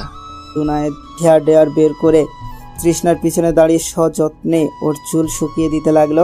তৃষ্ণা কি বলবে? তার এমন কাঠখট্টা সাধুপুরুষ নিরামিষের আলোতে এত তাড়াতাড়ি পরিবর্তন হয়ে যাবে বুঝতেই পারেনি। মানুষটা অন্তর্মুখী। এমন মানুষগুলো অনুভূতি প্রকাশ করতে পারে না, তবে ভালোবাসতে পারে অসম্ভব। খারাপ এই অচেনা নাম্বারগুলো ট্রেস করার চেষ্টা করলো, তবে লাভ হলো না। এমন নাম্বারের অস্তিত্ব নেই। তাহলে কিভাবে কেউ এই নাম্বারে মেসেজ, ছবি পাঠায়? খারাপই বুঝতে পারছে না। জুনায়েদ তৃষ্ণার চুলগুলো শুকিয়ে সুন্দর করে খোপা করে দিল। আদা চা খেয়ে আর ব্ল্যাঙ্কেট গায়ে জড়িয়ে রাখায় ঠান্ডা আর গাঢ় হয়নি। তৃষ্ণা ব্ল্যাঙ্কেটটা জড়িয়েই শুয়ে পড়ল। ওর পাশেই জুনায়েদ। কেউই ঘুমায়নি। হঠাৎ তৃষ্ণা বলল, আপনি কি জেগে আছেন? হ্যাঁ। আমাকে একটু জড়িয়ে ধরবেন, খুব ঠান্ডা লাগছে। তৃষ্ণা কৃত্রিম অসহায় গলায় বলল। যদিও মোটেও ঠান্ডা লাগছে না ওর, তবুও মন তো আর শান্ত থাকে না। হানিমুনে এসেও যদি এভাবে নিরামিষের মতো জামাইয়ের পাশে পড়ে থাকে তাহলে লাভ কি? সেটা তো ঘরেও থাকা যায়। জুনায়েদ তৃষ্ণার কথা শুনে ভ্রু কুঁচকে ফেলল। চিন্তিত কণ্ঠে বলল, আপনি এপাশ ফিরুন। তৃষ্ণা ফিরল। জুনায়েদ আলতো করে জড়িয়ে ধরল তৃষ্ণাকে। তৃষ্ণা জুনায়েদের বুকে মাথা ঠেকিয়ে মিটমিট করে হাসল। তারপর নিজের হাতখানা জুনায়েদের পিঠের উপর রেখে আরও নিবিড়ভাবে জড়িয়ে ধরল। জুনায়েদ কিছুই বলতে পারল না। সে তো এই দুষ্টু রানীটির কেশ সুবাসে মাথোয়ারা। আলিঙ্গনের উষ্ণতায় দুজনের আক্ষি কঠোরে কখন যে ঘুম নেমে এলো কেউই বলতে পারে না। অ্যালার্মের শব্দে ঘুম ভাঙল তৃষ্ণার। জেগে উঠে অনুভব করলো এখনও সে তার প্রেমিক পুরুষটির বাহুবন্ধনে আবদ্ধ। বন্ধনটা গাঢ়, সুখ সুখ অনুভব করলো তৃষ্ণা।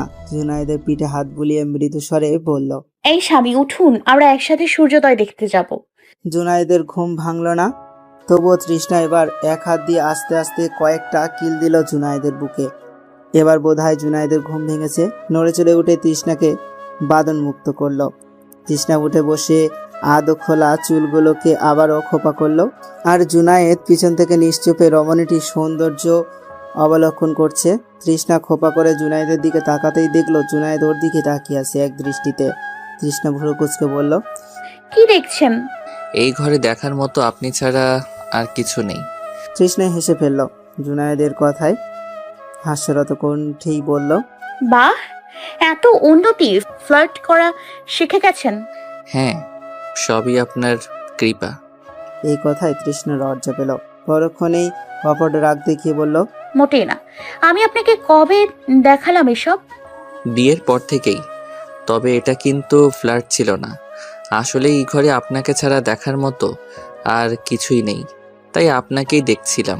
তৃষ্ণা প্রশ্রয়ের হাসি হেসে বলল, হয়েছে, এবার আসুন উজু করি, নামাজ পড়বো একসাথে। চলুন।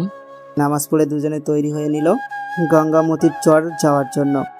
এই স্থান থেকে সম্পূর্ণ সূর্যোদয় অবলোকন করা যায়। অনেক মানুষ আসে প্রতিদিন এক সময় সূর্যোদয় দেখতে। 0 পয়েন্ট থেকে 6 কিলোমিটার দূরে অবস্থিত এই গঙ্গামতির চর। জুনায়েদের চেনা পরিচিত থাকায় একটা বাইক কালাই ম্যানেজ করে দিয়েছিল, তা নাইলে বাইক পাওয়া মুশকিল। যাই হোক, জুনায়েদ বাইক চালাচ্ছে আর তৃষ্ণা পিছন থেকে ওকে আঁকড়ে ধরে বসে আছে। সমুদ্রের ঠান্ডা হাওয়া, নীল জল, মৃদু অন্ধকারাচ্ছন্ন শান্ত পরিবেশ, ব্যাস এতটুকুই তোলপাড় বইয়ে দিচ্ছে দুজনের ভিতর। তৃষ্ণা জুনায়েদের পিঠে মাথা রেখে অনুভব করছে এই সুখের মুহূর্তগুলো। আর জুনায়েদ সে তো নতুন করে পরিচিত হচ্ছে ভালোবাসা নামক নতুন এক অধ্যায়ের সাথে। স্নিগ্ধ শীতল নীল জলে ছুঁয়ে দিচ্ছে পায়ের পাতা। হাতে হাত, দৃষ্টি দিগন্তে মুক্ত সমীরে উঠছে তাদের নিঃশ্বাসী। অপেক্ষার কিছুক্ষণের এই অপেক্ষা যেন মধুর। অবশেষে সমুদ্র গর্ভ হতে কুসুম রাঙা সূর্যটি ধীরে ধীরে উদিত হচ্ছে, আলোকিত হচ্ছে ধরণী। সূর্যোদয় দেখে ওরা আবারও হোটেলে ফিরে এলো। হোটেলে ফিরে জুনায়েদ গোসল করতে চলে গেল আর তৃষ্ণা ফোনে কিছু ইনফরমেশন নিল। এরপর জুনায়েদ গোসল করে বেরিয়ে আসার পর নাস্তা করে বিচের দিকে রওনা হলো। কুয়াকাটার দর্শনীয় স্থানের নাম বলে শেষ করা গেলেও দেখে মন ভরানো যাবে না। তবে আজ ওরা যাবে লেবুর চর, কুয়াকাটার জাতীয় উদ্যান আর ঝাউবন। ফারাবি বাসায় নিজের রুমে ঘুমাচ্ছিল। হঠাৎ রোমানা আক্তার ঘরে ঢুকে ফারাবিকে ডেকে বললেন, ফারাবি ওঠ, তোর সাথে একটা মেয়ে দেখা করতে এসেছে। কথাগুলো অস্পষ্ট কানে গেলেও মেয়ে কথাটা স্পষ্ট শুনল সে। তড়িৎ উঠে বসলো। মনের মধ্যে ভয় হলো, রিয়ানা চলে এলো না তো। চিন্তিত মুখে নিচে গিয়ে দেখলো রিয়ানা নয়, ফয়সালের গার্লফ্রেন্ড রিনি। মেয়েটার চোখ মুখ ফোলা, অসম্ভব কান্না করেছে। কান্নার কারণটা ফারাবি জানে, তবুও ভান করে বলল, হাই রিনি, কি অবস্থা, কেমন আছো? ভালো না ভাইয়া, ফাইজালের খোঁজ পাওয়া যাচ্ছে না কাল থেকে। সব জায়গায় খোঁজ করেছি, কেউ বলতে পারছে না। আপনাকেও অনেকবার ফোন করেছি কিন্তু আপনি তুলছিলেন না। ভাইয়া জানেন, প্লিজ বলুন তো কোথায় আছে। আমিও তো জানি না কোথায় গেছে, আমাদের কাউকেই বলে যায়নি। অনেকবার ফোন দিয়েছি, ফোন বন্ধ। ফারাবি মন খারাপের ভান করে বলল। রিনি খুব চেষ্টা করেও কান্না থামাতে পারল না, কেঁদে ফেললো। কাঁদতে কাঁদতে বলল, ভাইয়া প্লিজ ওকে খুঁজে বের করুন, আমি ওকে ছাড়া থাকতে পারবো না। ডোন্ট ওয়ারি রিনি, আমরা চেষ্টা করছি, আশা করি খুব শীঘ্রই পেয়ে যাবো ওকে। আমি ওকে বলেছিলাম বারবার যে গ্যাং ছেড়ে দিতে, শুনলো না আমার কথা। না জানি কি হয়েছে, আমার ভালো লাগছে না। রিনি তুমি চিন্তা করো না, ফয়সাল খুব শীঘ্রই ফিরে আসবে। ফারাবি মিথ্যা সান্ত্বনার বাণী আওড়ালো। রিনি মোটেও আশ্বস্ত হয়নি ফারাবির কথায়। ওদের মোটেও ভালো লাগে না ওর। সবগুলো জানোয়ার। ফারাবির বাসা থেকে বেরিয়ে গেল রিনি, কিন্তু ফারাবির নজর আটকে গেল রিনির দিকে। বন্ধু তো নেই, বন্ধুর জায়গাটা এখন নিজের করে নেওয়াই যায় ভেবেও ক্রুল হাসলো ফারাবি। সারাদিন ঘোরাঘুরির পর কুয়াকাটা বিচে ফিরে এলো তৃষ্ণা আর জুনায়েদ। তৃষ্ণার ওয়াশরুমে যেতে হবে, তাই সে জুনায়েদকে বিচে রেখেই হোটেলে চলে গেল। জুনায়েদও বিচে বসে ওর জন্য অপেক্ষা করতে লাগলো। হঠাৎ কোথা থেকে যেন রোজি নামের মেয়েটা এসে জুনায়েদের পাশে বসলো। চমৎকার হেসে বলল, এ কাজে আপনার বউ কোথায়? ও হোটেলে গেছে, আসবে কিছুক্ষণের মধ্যেই। ও আচ্ছা, তো আজ ঘোরাঘুরি কেমন হলো? জুনায়েদ মৃদু হেসে বলল, ভালো। আচ্ছা, আপনাকে একটা জিনিস দেখাবো, একটু আসবেন আমার সাথে? কি জিনিস? গেলেই দেখবেন। কিন্তু তৃষ্ণা এসে আমাকে খুঁজবে। আরে সমস্যা নেই, আমরা যাব আর আসবো। আচ্ছা চলুন, কিন্তু বেশি সময় থাকা যাবে না। ঠিক আছে। বলেই রোজি হাসল। এরপর উঠে দাঁড়ালো। জুনায়েদ রোজিকে অনুসরণ করে পেছনে হাঁটছে। কিছুটা দূর আসার পর জুনায়েদ কিছু বলতে যাবে তার আগেই মনে হলো কেউ ওর পায়ের নিচের দিকে টেনে ধরেছে। নিচে তাকাতেই দেখলো চোরাবালি ফেসে গেছে পা। জুনায়েদ চেঁচিয়ে রোজিকে ডাকলো, কিন্তু রোজি পিছনে ফিরে চাইল না, সোজা হেঁটে চলে গেল। এদিকে জুনায়েদ তলিয়ে যাচ্ছে ক্রমশ। হঠাৎ তৃষ্ণার গলার আওয়াজ শুনতে পেল। ও এদিকেই আসছে দৌড়ে, উদ্ভ্রান্তের মতো। চোখে মুখে ভয়, সবচেয়ে প্রিয় মানুষটি হারিয়ে ফেলার ভয়। চোখের সামনে ভালোবাসার মানুষটি চোরাবালিতে তলিয়ে যাচ্ছে। তৃষ্ণা কিছুই করতে পারছে না, হাত দিয়ে টেনেও লাভ হচ্ছে না। একটু একটু করে তলিয়ে যাচ্ছে জুনায়েদ। আশেপাশে অনেক মানুষ এসে সাহায্য করছে তোলার জন্য, কিন্তু লাভ হচ্ছে না। জুনায়েদ নিজের চেষ্টা করছে। তৃষ্ণার বুক ফেটে কান্না আসছে, কিন্তু ঠোঁট কামড়ে ধরে রেখেছে। ওইখানেই কেউ একজন 999 কল দেওয়ার পর কিছুক্ষণের মধ্যেই তারা চলে এলো। তখন শুধু জুনায়েদের মাথাটা বাকি, আর পুরো শরীর চোরাবাড়িতে তলিয়ে গেছে। একটা সাহায্যকারী বাহিনী মোটা দড়ি জুনায়েদের হাতে নিক্ষেপ করে বলল, আপনি ওই দড়িটা শক্ত করে ধরে রাখুন। জুনায়েদ দড়িটা ধরল। তারপর সেখানেই অনেক মানুষ মিলে দড়িটা উপরের দিকে টানা শুরু করলো। আস্তে আস্তে জুনায়েদের শরীর বেরিয়ে আসছে চোরাবালি থেকে। সম্পূর্ণ বেরিয়ে আসার পর তৃষ্ণা ঝাঁপিয়ে পড়ে জুনায়েদের বুকে, কাঁদতে শুরু করলো। এই পর্যায়ে কান্নাটা আর কোনোভাবে আটকে রাখতে পারল না। জুনায়েদ নিজেও ভীষণ ভয় পেয়েছে, তবে তৃষ্ণার কান্নার কাছে কিছুই না। সেখানকার সবার কাছে কৃতজ্ঞতা প্রকাশ করে জুনায়েদ তৃষ্ণাকে নিয়ে হোটেলে চলে এলো। তৃষ্ণা তখনও কাঁদছে, জুনায়েদের গলা জড়িয়ে ধরে। জুনায়েদ কি বলবে, যেখানে ওর নিজেই প্রাণ ভয়ে ছিল, কিন্তু আজ তৃষ্ণা ওর জন্য এতটা উদ্বিগ্ন, চাপটে ধরে কাঁদছে, তো কাঁদছে, থামার কোনো নাম নেই। একে তো ভালোবাসার মেয়েটা, মাত্র এই কয়টা দিনে এত ভালোবাসা সম্ভব, কিন্তু এখন ওর কান্না থামাতে হবে, তা না হলে এখানে আরও একটা বঙ্গোপসাগর হতে বেশি দেরি নেই। ইতিমধ্যে চোখের পানি নাকের পানি দিয়ে জুনায়েদের বুকের অংশটুকু ভিজিয়ে ফেলেছে, কিন্তু ও বুঝতে পারছে না কি বলবে। জুনায়েদ তৃষ্ণাকে হঠাৎ প্রশ্ন করলো, আচ্ছা কি করলে বউ কান্না থামায়? ব্যাস এতটুকু কথায় তৃষ্ণার কান্না থেমে গেল। আর উপায় খোঁজা লাগে না। ফ্যাল ফ্যাল চোখে সে জুনায়েদের দিকে চাইল, কিন্তু চোখ মুখ লাল করে ফেলেছে। ভেজা পাপড়ি নাড়িয়ে পিট পিট করে জুনায়েদের দিকে তাকিয়ে আছে। একদম চেরি ফলের মতো লাগছে। জুনায়েদের কি হলো নিজেও বুঝল না। সে টুপ করে তৃষ্ণার লাল নাকের ডগায় আলতো করে চুমু খেয়ে বসলো।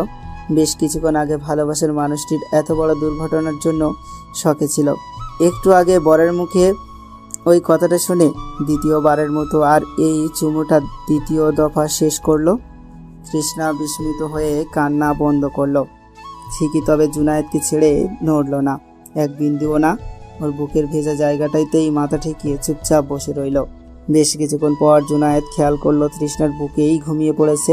জুনায়েদ সযত্নে প্রেয়সীর মাথাটা বালিশে রেখে হাত পা ঠিক করে দিল। এরপর অশ্রমে গেল গোসল করতে।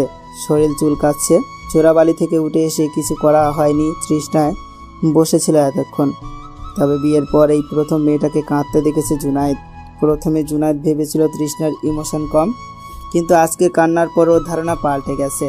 মেয়েটা ভীষণ ইমোশনাল, কিন্তু সবসময় নাকি শুধু জুনায়েদের ক্ষেত্রে। এই প্রশ্ন ওর মাথায় ঘুরপাক খেতে লাগলো। বিষয়টা পর্যবেক্ষণ করে দেখতে হবে। গোসল করে জুনায়েদ ওয়াশরুম থেকে বের হয়ে দেখলো তৃষ্ণা ঘুমাচ্ছে। জুনায়েদ এগিয়ে গিয়ে ওর পাশে বসে মাথায় হাত বুলিয়ে দিয়ে কপালে আলতো করে একটা চুমু দিয়ে উঠে পড়ল। একটু চা খেতে হবে, মাথা ধরে আছে। জুনায়েদ যাওয়ার 20 মিনিট পর তৃষ্ণা ভয়ানক একটা স্বপ্ন দেখে ধরপড়িয়ে উঠে বসলো। স্বপ্নটা জুনায়েদকে নিয়েই ছিল। হাঁপাতে হাঁপাতে বেড সাইড থেকে পানি খেয়ে স্বাভাবিক হতেই খেয়াল করলো জুনায়েদ ঘরে নেই। আবারও ভয় ধরে গেল ওর। ঝটপট বিছানা থেকে নেমে ফোনটা হাতে নিয়ে জুনায়েদকে কল করলো, কিন্তু ওর ফোন বিছানায় বেজে উঠেছে। ফোন নিয়ে যায়নি। তৃষ্ণা দৌড়ে ঘর থেকে বেরিয়ে রিসেপশনে চলে এলো। তারপর দায়িত্বরত রিসেপশনিস্টের কাছে গিয়ে বলল, আচ্ছা আপনারা কি আমার স্বামীকে দেখেছেন? ওনার নাম জুনায়েদ তাহরিম। না ম্যাম, খেয়াল করিনি। তৃষ্ণা উদ্ভ্রান্তর মতো ছুটলো হোটেলের বাইরের দিকে, কিন্তু বের হতেই জুনায়েদের মুখোমুখি হলো। হঠাৎ তৃষ্ণাকে এমন বিচলিত দেখে জুনায়েদ বলল, কোথায় যাচ্ছেন তৃষা? এতক্ষণে বোধহয় তৃষ্ণার প্রাণে পানি এলো। জুনায়েদের কথার জবাব না দিয়ে গটগট করে হেঁটে রুমে চলে এলো। জুনায়েদ কিছু বুঝলো না কি হলো। সেও তৃষ্ণার পেছন পেছন রুমে এলো, গিয়ে তৃষ্ণার পাশে বসে বলল, আপনি ঠিক আছেন? আমি আসলে চা খেতে গিয়েছিলাম, আপনি ঘুমেছিলেন, তাই বলতে পারিনি। ফোনটা নিতেও ভুলে গেছি। জুনায়েদের কথা শুনে তৃষ্ণা ওর দিকে জলভরা দৃষ্টিতে তাকালো। জুনায়েদের বুকটা ছ্যাদ করে উঠল। তৃষ্ণা কান্না কণ্ঠে বলল, ঘুম থেকে উঠে আপনাকে না পেয়ে আমি ভয় পেয়ে গিয়েছিলাম। এবার জুনায়েদ নিজেই তৃষ্ণাকে জড়িয়ে ধরে বলল, সরি, আমার উচিত হয়নি আপনাকে একা রেখে যাওয়া, আর কখনো এমন হবে না। হঠাৎ কিছু মনে পড়তেই তৃষ্ণা জুনায়েদকে ছেড়ে দিয়ে সোজা হয়ে বসে তীক্ষ্ণ কণ্ঠে বলল, আচ্ছা, আপনি চোরাবালিতে পড়লেন কি করে? আমরা ঘুরে আসার পর তো আপনি হোটেলে চলে এসেছিলেন কিছুক্ষণের জন্য, আর আমি বিচেই বসছিলাম। তো তখন রোজি নামের একটা মেয়ে এসে আমার পাশে বসলো।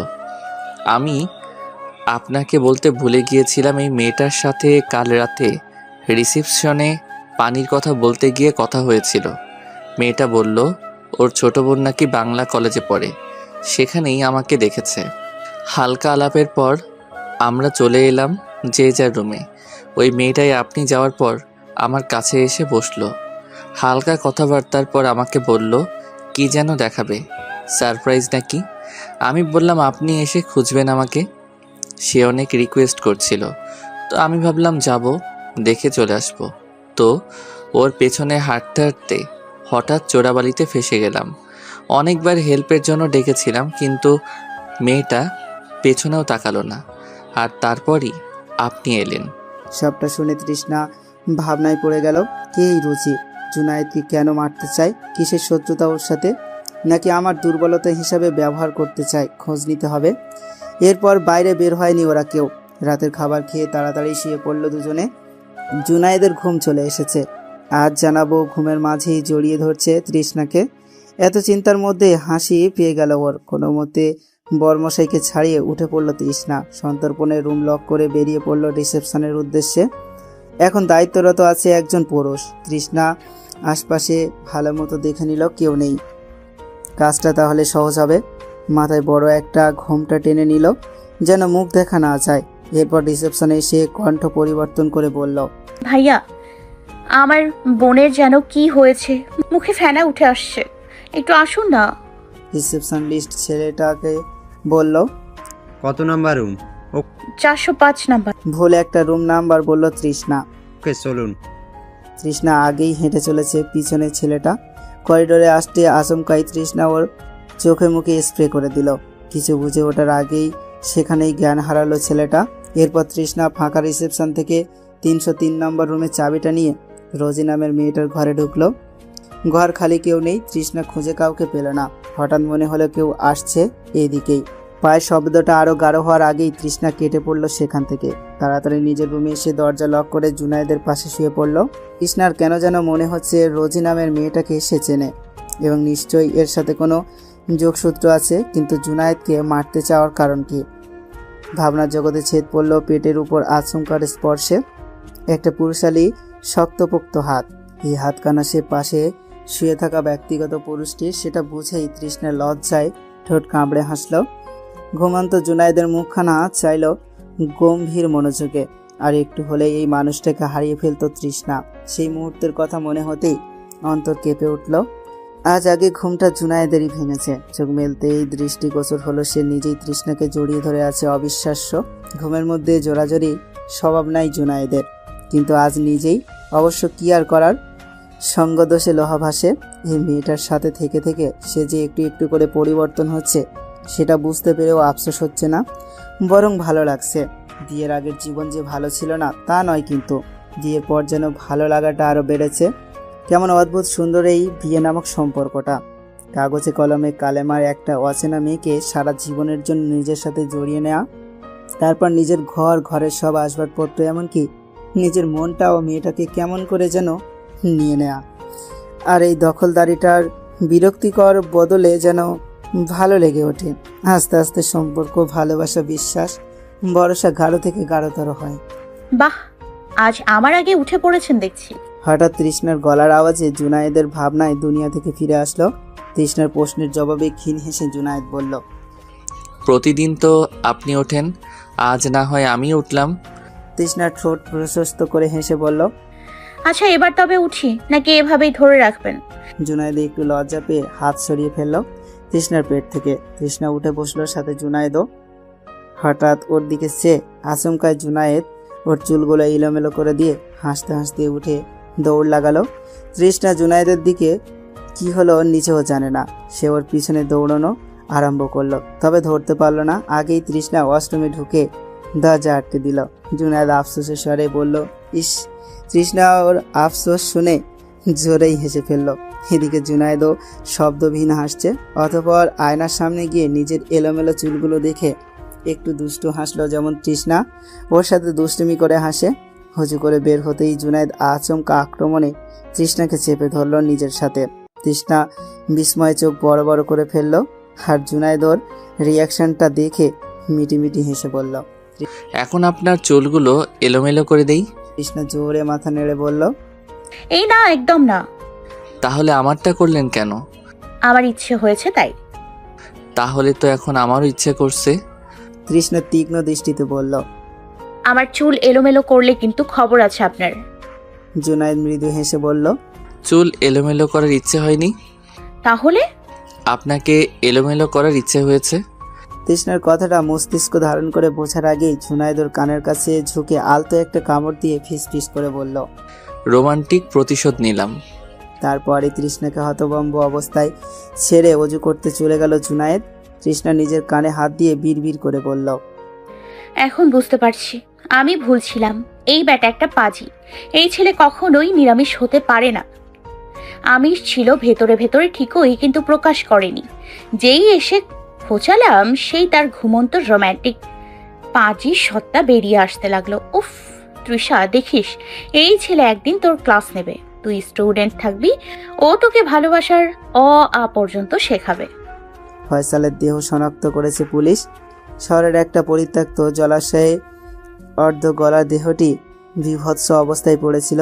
পরে স্থানীয়রা দেখতে পেয়ে পুলিশে খবর দিয়েছে। পুলিশ ফয়সালের ময়নাতদন্তের জন্য লাশ পাঠিয়েছে। ওর বন্ধুরা খবর পেয়ে হাসপাতালে গিয়েছে দ্রুত। ফয়সালের প্রেমিকা রিনিও ছুটেছে হাসপাতালে। প্রাথমিক পরীক্ষা নিরীক্ষা আর ডিএনএ টেস্টের পর নিশ্চিত করা হয়েছে এটা ফয়সালের দেহ। কেউ 2-3 দিন আগে খুব নৃশংসভাবে খুন করেছে তাকে। এসব শুনে রিনি আর স্বাভাবিক থাকতে পারল না, সেখানেই জ্ঞান হারালো। ফারাবি ওকে ওখান থেকে কোলে করে নিয়ে রিয়ানার বাসায় গেল। রিয়ানা এখন বাসায় নেই। মুখে পানি ছিটিয়ে মাথায় পানি দিয়ে জ্ঞান ফেরালো রিনির। জ্ঞান ফিরতেই হাউমাউ করে কাঁদতে শুরু করলো সে। ফারাবি সান্ত্বনা দেওয়ার জন্য মাথায় হাত বুলিয়ে দিতে লাগলো। রিনি কাঁদতে কাঁদতে বলল, ওকে ছাড়া বাঁচবো না আমি ভাইয়া। এসব কি হয়ে গেল? ফারাবি রিনির দিকে আরো একটু গাঢ় হয়ে বসে বলল, নিজেকে সামলাও রিনি, ফয়সালের হত্যাকারীকে আমরা চরম শাস্তি দেব। এমনই বিভিন্ন মিথ্যা সান্ত্বনা দিয়ে রিনিকে কিছুটা শান্ত করলো ফারাবি। তারপর নরম স্বরে বলল, বাসায় যাবে? হ্যাঁ। চলো দিয়ে আসি তোমাকে। রিনি চোখ মুছে মাথা নাড়ালো। ফারাবি ওকে নিয়ে রিয়ানার ফ্ল্যাট থেকে বেরিয়ে গেল। আজও সারাদিন ঘুরলো ওরা, তবে জুনায়েদকে এক পলকের জন্য চোখের আড়াল হতে দেয়নি তৃষ্ণা। কিন্তু আশ্চর্যের ব্যাপার হলো রোজি মেয়েটা উধাও। রিসেপশনে জিজ্ঞেস করার পর তারা বলল এমন নামের কোনো মেয়েই নাকি এই হোটেলে ওঠেনি। আর আরও আশ্চর্যের বিষয় হলো জুনায়েদের ভাষ্যমতে মেয়েটা ওদের পাশের রুমেই। কিন্তু আজ খোঁজ নেওয়ার পর জানা গেল পাশের রুমে তাদের মতো একজন দম্পতি আছে এবং তারা প্রায় 5 দিন ধরে আছে। হিসেব কিছুতেই মেলাতে পারছে না তৃষ্ণা। অতি সত্বর ঢাকা যাওয়ার প্রয়োজন। জায়গাটা নিরাপদ না, নিশ্চিত কেউ ফলো করছে ওদের। জুনায়েদকে নিয়ে কোনো প্রকার রিস্ক নেওয়া যাবে না। যদি ওর কিছু হয়ে যায় তাহলে তৃষ্ণা নিজেকে কখনো মাফ করতে পারবে না। তাই সিদ্ধান্ত নিয়েছে কাল সকালেই বাসায় ফিরবে। কিন্তু জুনায়েদকে কি বলে মানাবে? ও জিজ্ঞেস করলে কি বলা যায়? হঠাৎ কিছু একটা মাথায় আসতেই তৃষ্ণা কাকে যেন মেসেজ করলো। অনেক রাত পর্যন্ত নাইট ক্লাবে পার্টি করে ফারাবি মাতাল হয়ে হাঁটছিল রাস্তায়। দইবাতে একটা গুলির শব্দ হলো আর ফারাবি লুটিয়ে পড়লো মাটিতে। অন্ধকারে বোঝা গেল না গুলিটা কোন দিক থেকে এসেছে। ফারাবির পিছনে রৌনক ছিল, তবে ওর নেশা তেমন হয়নি। বন্ধুকে এই অবস্থায় দেখে দ্রুত এগিয়ে এলো রৌনক। রক্তে ভেসে যাচ্ছে জামা কাপড়। এখন কি করবে কিছু ভেবে পাচ্ছে না সে। তাড়াতাড়ি মিশাল আর নিহানকে ফোন করলো। ওরা এখনও ক্লাবেই আছে, কিন্তু কেউই ফোন তুলছে না। তৃষ্ণা অপেক্ষায় আছে একটা ফোন কলের। এই ফোনটা আসবে জুনায়েদের ফোনে, এবং ফোনটা হয়তো ওর শাশুড়ি বা শ্বশুর করবেন আর ওদের বলবেন তাড়াতাড়ি ঢাকায় ফিরতে। বেশিক্ষণ অপেক্ষা করতে হয়নি জুনায়েদ। ঘুমানোর আগেই ফোন এলো। রিসিভ করার পর খুব সিরিয়াস ভঙ্গিতে কথোপকথন চলল। তৃষ্ণার এসব কথোপকথন শোনার তেমন আগ্রহ নেই, যেহেতু এটা তারই প্ল্যান। কল কেটে জুনায়েদ চিন্তিত ভঙ্গিতে বলল, আমাদের ইমিডিয়েট বাড়ি পৌঁছাতে হবে। কৃত্রিম বিস্ময়ের ভানে তৃষ্ণার প্রশ্নোক্তি। কেন? ফারাবির হাতে গুলি লেগেছে, ওর বন্ধুরা হাসপাতালে নিয়ে গেছে ওকে। জুনায়েদ অস্থির গলায় বলল, কি বলছেন? কি করে হলো? কে করলো গুলি? তৃষ্ণার অভিনয়ে বোঝার উপার নেই। এসব বিষয় উদ্বিগ্নতা তার সব মিথ্যা। জানি না আমি। আমাদের ফিরতে হবে তৃষ্ণা। কিন্তু কিভাবে ফিরবো বলুন? রাত বাজে 1টা। এখান থেকে বরিশাল যেতে 3 ঘন্টা। এর মধ্যে তো ট্রেনও পাওয়া যাবে না। জুনায়েদ কিছুক্ষণ চিন্তা ভাবনা করে বলল, কাল সকাল 7টায় একটা ফ্লাইট আছে, তাহলে আমরা এখান থেকে 4টার সময় রওনা হলেই হবে। কিন্তু ইমার্জেন্সি টিকিট ম্যানেজ করব কি করে? তখন তৃষ্ণা চট করে বলে উঠল, টিকিট আমি ম্যানেজ করতে পারবো। আমার ফ্রেন্ড এয়ারলাইন্সে আছে, ও হেল্প করবে। গ্রেট। এখন ফোন করলে পাবেন ওনাকে? হ্যাঁ, ওর নাইট শিফট, সমস্যা হবে না। আমি ওকে মেসেজ করে দিচ্ছি। জুনায়েদ কিছুটা চিন্তামুক্ত হলো, আর তৃষ্ণা জুনায়েদের অগোচরে মুচকি হাসল। যদিও তৃষ্ণা মিথ্যা বলেছে, ওর কোনো ফ্রেন্ড এয়ারলাইন্সে কাজ করছে না, টিকিটও আগেই কেটে রেখেছিল। গোছগাছ শেষ করে বাকিটা ওরা দুজন পাশাপাশি শুয়ে রইল। তবে ঘুম নেই কারো চোখে। খানিকক্ষণ পর নীরবতা ভেঙে জুনায়েদ বলল, তৃষ্ণা, আমার না একটু ভালো লাগছে না। তৃষ্ণা তৎক্ষণাৎ কিছু না বলে উঠে বসলো, ধীর গলায় বলল, আমার কোলে মাথা রাখুন, ভালো লাগবে। জুনায়েদ কোনো বাক্য বিনিময় ছাড়াই তৃষ্ণার কোলে মাথা রেখে চোখ বন্ধ করলো। তৃষ্ণা নিঃশব্দে জুনায়েদের চুলে বিলি কেটে দিতে লাগলো। কিছুক্ষণ পর তৃষ্ণা অনুভব করলো ওর শাড়ির আঁচলে ঢাকা পেটটা আর পুরুষালী হাতের গাঢ় স্পর্শ। তৃষ্ণার শ্বাস প্রশ্বাস দ্রুত ওঠানামা করছে। বিলি কাটাও বন্ধ হয়ে গেল। জুনায়েদ ঘুম ঘুম স্বরে বলল, তৃষ্ণা, আপনার পেটটা এত নরম কেন? একদম তুলোর মতো। তৃষ্ণা লজ্জা পেয়ে বলল। হ্যাঁ। তৃষ্ণার লজ্জামাখা উত্তর শুনে জুনায়েদ কিছু বলল না। মৃদু হেসে ঘুমিয়ে পড়ল ওর কোলেই। কিন্তু তৃষ্ণা ঘুমালো না। জুনায়েদ ওঠা পর্যন্ত ও সেভাবেই বসে রইল। 4:45টার সময় যখন জুনায়েদের ঘুম ভাঙল, তখন তৃষ্ণা বসে বসে ঝিমাচ্ছিল। জুনায়েদ উঠে বিস্মিত গলায় বলল, সে কি, আপনি ঘুমাননি? জুনায়েদের গলা শুনে তৃষ্ণা চোখ ঢলে সোজা হয়ে বসল। ক্লান্ত গলায় বলল, এতটুকু সময়ের জন্য ঘুমোলে আমার মাথা ব্যথা হয়, তাই ঘুমাইনি। কিন্তু তবুও একটু শোয়া উচিত ছিল। এখন তো ক্লান্ত লাগবে। লাগবে না, কড়া 1 কাপ কফি হলেই চলবে। এখন চলুন, কথা না বাড়িয়ে বের হই, না হলে লেট হবে। হ্যাঁ হ্যাঁ, চলুন। কোনো রকমে ফ্রেশ হয়ে ওরা বেরিয়ে পড়ল। অবশেষে 7টা বাজার 10 মিনিট আগে দৌড়াতে দৌড়াতে বিমানবন্দরে ঢুকলো দুজনে। একটু জন্য ফ্লাইট মিস হতো। ঢাকা এসে প্রথমে ওরা হন্তদন্ত হয়ে ছুটল হাসপাতালের উদ্দেশ্যে। ফারাবির কেবিনের সামনে গিয়ে দেখলো বাবা মা দুজনেই বসে আছেন, সাথে ওর বন্ধু বান্ধবও রয়েছে। জুনায়েদ গিয়ে ফজলুল হককে ব্যস্ত গলায় বলল, বাবা, ফারাবি ঠিক আছে তো? হ্যাঁ ঠিক আছে, হাতে গুলি লেগেছিল। জ্ঞান আছে? হ্যাঁ, আমরা দেখে এলাম। বাসায় যাব এখন। তোরা ওর সাথে দেখা করে বাসায় আয়, অনেক দূর থেকে এসেছিস। আচ্ছা বাবা। ফারাবির বাবা মা বন্ধুরা যাওয়ার পর জুনায়েদ আর তৃষ্ণা দেখা করতে গেল। ও চোখ বুজেই ছিল, তাই শব্দ শুনে চোখ মেলেই জুনায়েদকে দেখে বলল, ভাইয়া, তোমরা চলে এসেছো? হ্যাঁ, তোর এই অবস্থায় সেখানে কি করে থাকি বল? চাপ নিও না, তেমন কিছু হয়নি, থেকে গেলেই পারতে। তুই চুপ কর। এখন বল, গুলি কি করে লাগলো? জানি না ভাইয়া, অন্ধকারে হঠাৎ কোথা থেকে গুলি করলো বুঝিনি, আর আমি ড্রাঙ্ক ছিলাম। জুনায়েদ রসিত গলায় বলল, তোকে আমি বারবার না করেছি এসব ছাইপাস গিলতে না, কিন্তু তুই শুনিস না। তোমার মতো সাধু হয়ে থাকতে পারবো না আমি। আর টেনশন নিও না, এটা কে করছে যদি একবার জানতে পারি, হারামির বাচ্চাটাকে পুঁতে রেখে দেবো। ফারাবি, তুই রাজনীতিটা ছেড়ে দে। কতদিন এমন মিটিং মিছিল খুন খারাপি করবি? এসবের জন্যই তোর আজ এই অবস্থা। জুনায়েদ কোমল গলায় ফারাবিকে বোঝালো। ফারাবি বিরক্ত মাথা কণ্ঠে বলল, ভাই প্লিজ রাজনীতি ছাড়তে বলো না, ওটা আমি ছাড়বো না। জুনায়েদ আর কিছু বলল না, কারণ ও জানে ফারাবি শোধরানোর মতো মানুষ না। ভাইয়ের পাশে আরও কিছুক্ষণ বসে জুনায়েদ তৃষ্ণাকে নিয়ে বাসায় চলে এলো। আসার সময় তৃষ্ণা ফারাবির দিকে চেয়ে একটা তাচ্ছিল্যের হাসি দিল। ফারাবি ওর হাসিটার দিকে চেয়েছিল। তৃষ্ণা মনে মনে বলল, এটা তো কিছুই ছিল না। তোকে এত কষ্ট দিয়ে মারবো যে তুই প্রত্যেক নিঃশ্বাসের সাথে মৃত্যু কামনা করবি। তৃষ্ণা রুম থেকে বের হওয়ার আগেই ওর আঁচলে টান পড়ল। আঁচল কোথায় আটকে গেছে সেটা দেখতে পিছনে ফিরতেই দেখলো জুনায়েদ আঁচল টেনে ধরে রেখেছে। তৃষ্ণা ভুরুকুচকে জিজ্ঞেস করলো, কি হয়েছে? কোথায় যাচ্ছেন? রান্নাঘরে। না, আপনি কোথাও যাবেন না, এদিকে আসুন। কেন? কাল রাতে ঘুমাননি, সকালে বাসায় ফিরেই টই টই করছেন, এখন ঘুমাবেন, আসুন। না, এখন ঘুমালে মা বাবা কি বলবে? কিছু বলবে না, আপনি আসুন তো। জুনায়েদের আদেশ সুরে বলল। তবুও তৃষ্ণা আসছে না দেখে জুনায়েদ উঠে এসে চট করে কোলে তুলে নিয়ে বিছানায় শুয়ে দিয়ে কানের কাছে ফিসফিস করে বলল, কোনো কথা না, শুধু ঘুম, আমি পাশেই আছি। কথা শেষ করে এই কপালে একটা গাঢ় চুমে একটা এঁকে দিয়ে বই নিয়ে সত্যি সত্যি পাশেই বসে রইল। কি মুশকিল, ঘুম তো আসছে না এখন, শুধু শুধু শুয়ে থাকাতেও ইচ্ছে করছে না তার। তৃষ্ণা অসহায় হয়ে একবার চোখ খুলছে, আবার বন্ধ করছে। জুনায়েদ এটা দেখতে পেয়ে চোখ পাকিয়ে বলল, কি হচ্ছে, ঘুমাচ্ছেন না কেন? তৃষ্ণা কাঁদো কাঁদো গলায় বলল, ঘুম তো আসছে না, চলো। জুনায়েদ বইটা বন্ধ করে নিজেও শুয়ে পড়ল তৃষ্ণার পাশে। এক ঝটকায় ওকে বুকে টেনে নিয়ে শক্ত করে জড়িয়ে ধরে বলল, এবার আসবে, চোখ বন্ধ করুন। কি আর করার, এখন ঘুম না আসলেও ঘুমাতেই হবে। কিন্তু আশ্চর্যজনকভাবে জুনায়েদ জড়িয়ে ধরায় কিছুক্ষণের মধ্যে তৃষ্ণা গভীর ঘুমে তলিয়ে গেল। তখন ভর দুপুর। ঘুম ভাঙতেই তৃষ্ণা নিজেকে একা বিছানায় পেল। জুনায়েদ নেই। ওয়াশরুম থেকে পানির শব্দ আসছে, গোসল করছে বোঝায়। এখন বাসায় কেউ নেই। শাশুড়ি মা আর শ্বশুরমশাই ফারাবিকে দেখতে গিয়েছে। তৃষ্ণা ডাইনিং টেবিলে খাবার নিয়ে উপরে এসে দেখল জুনায়েদ চুল ঠিক করছে। তৃষ্ণা একটু হেসে বলল, চলুন, খাবার দিয়েছি।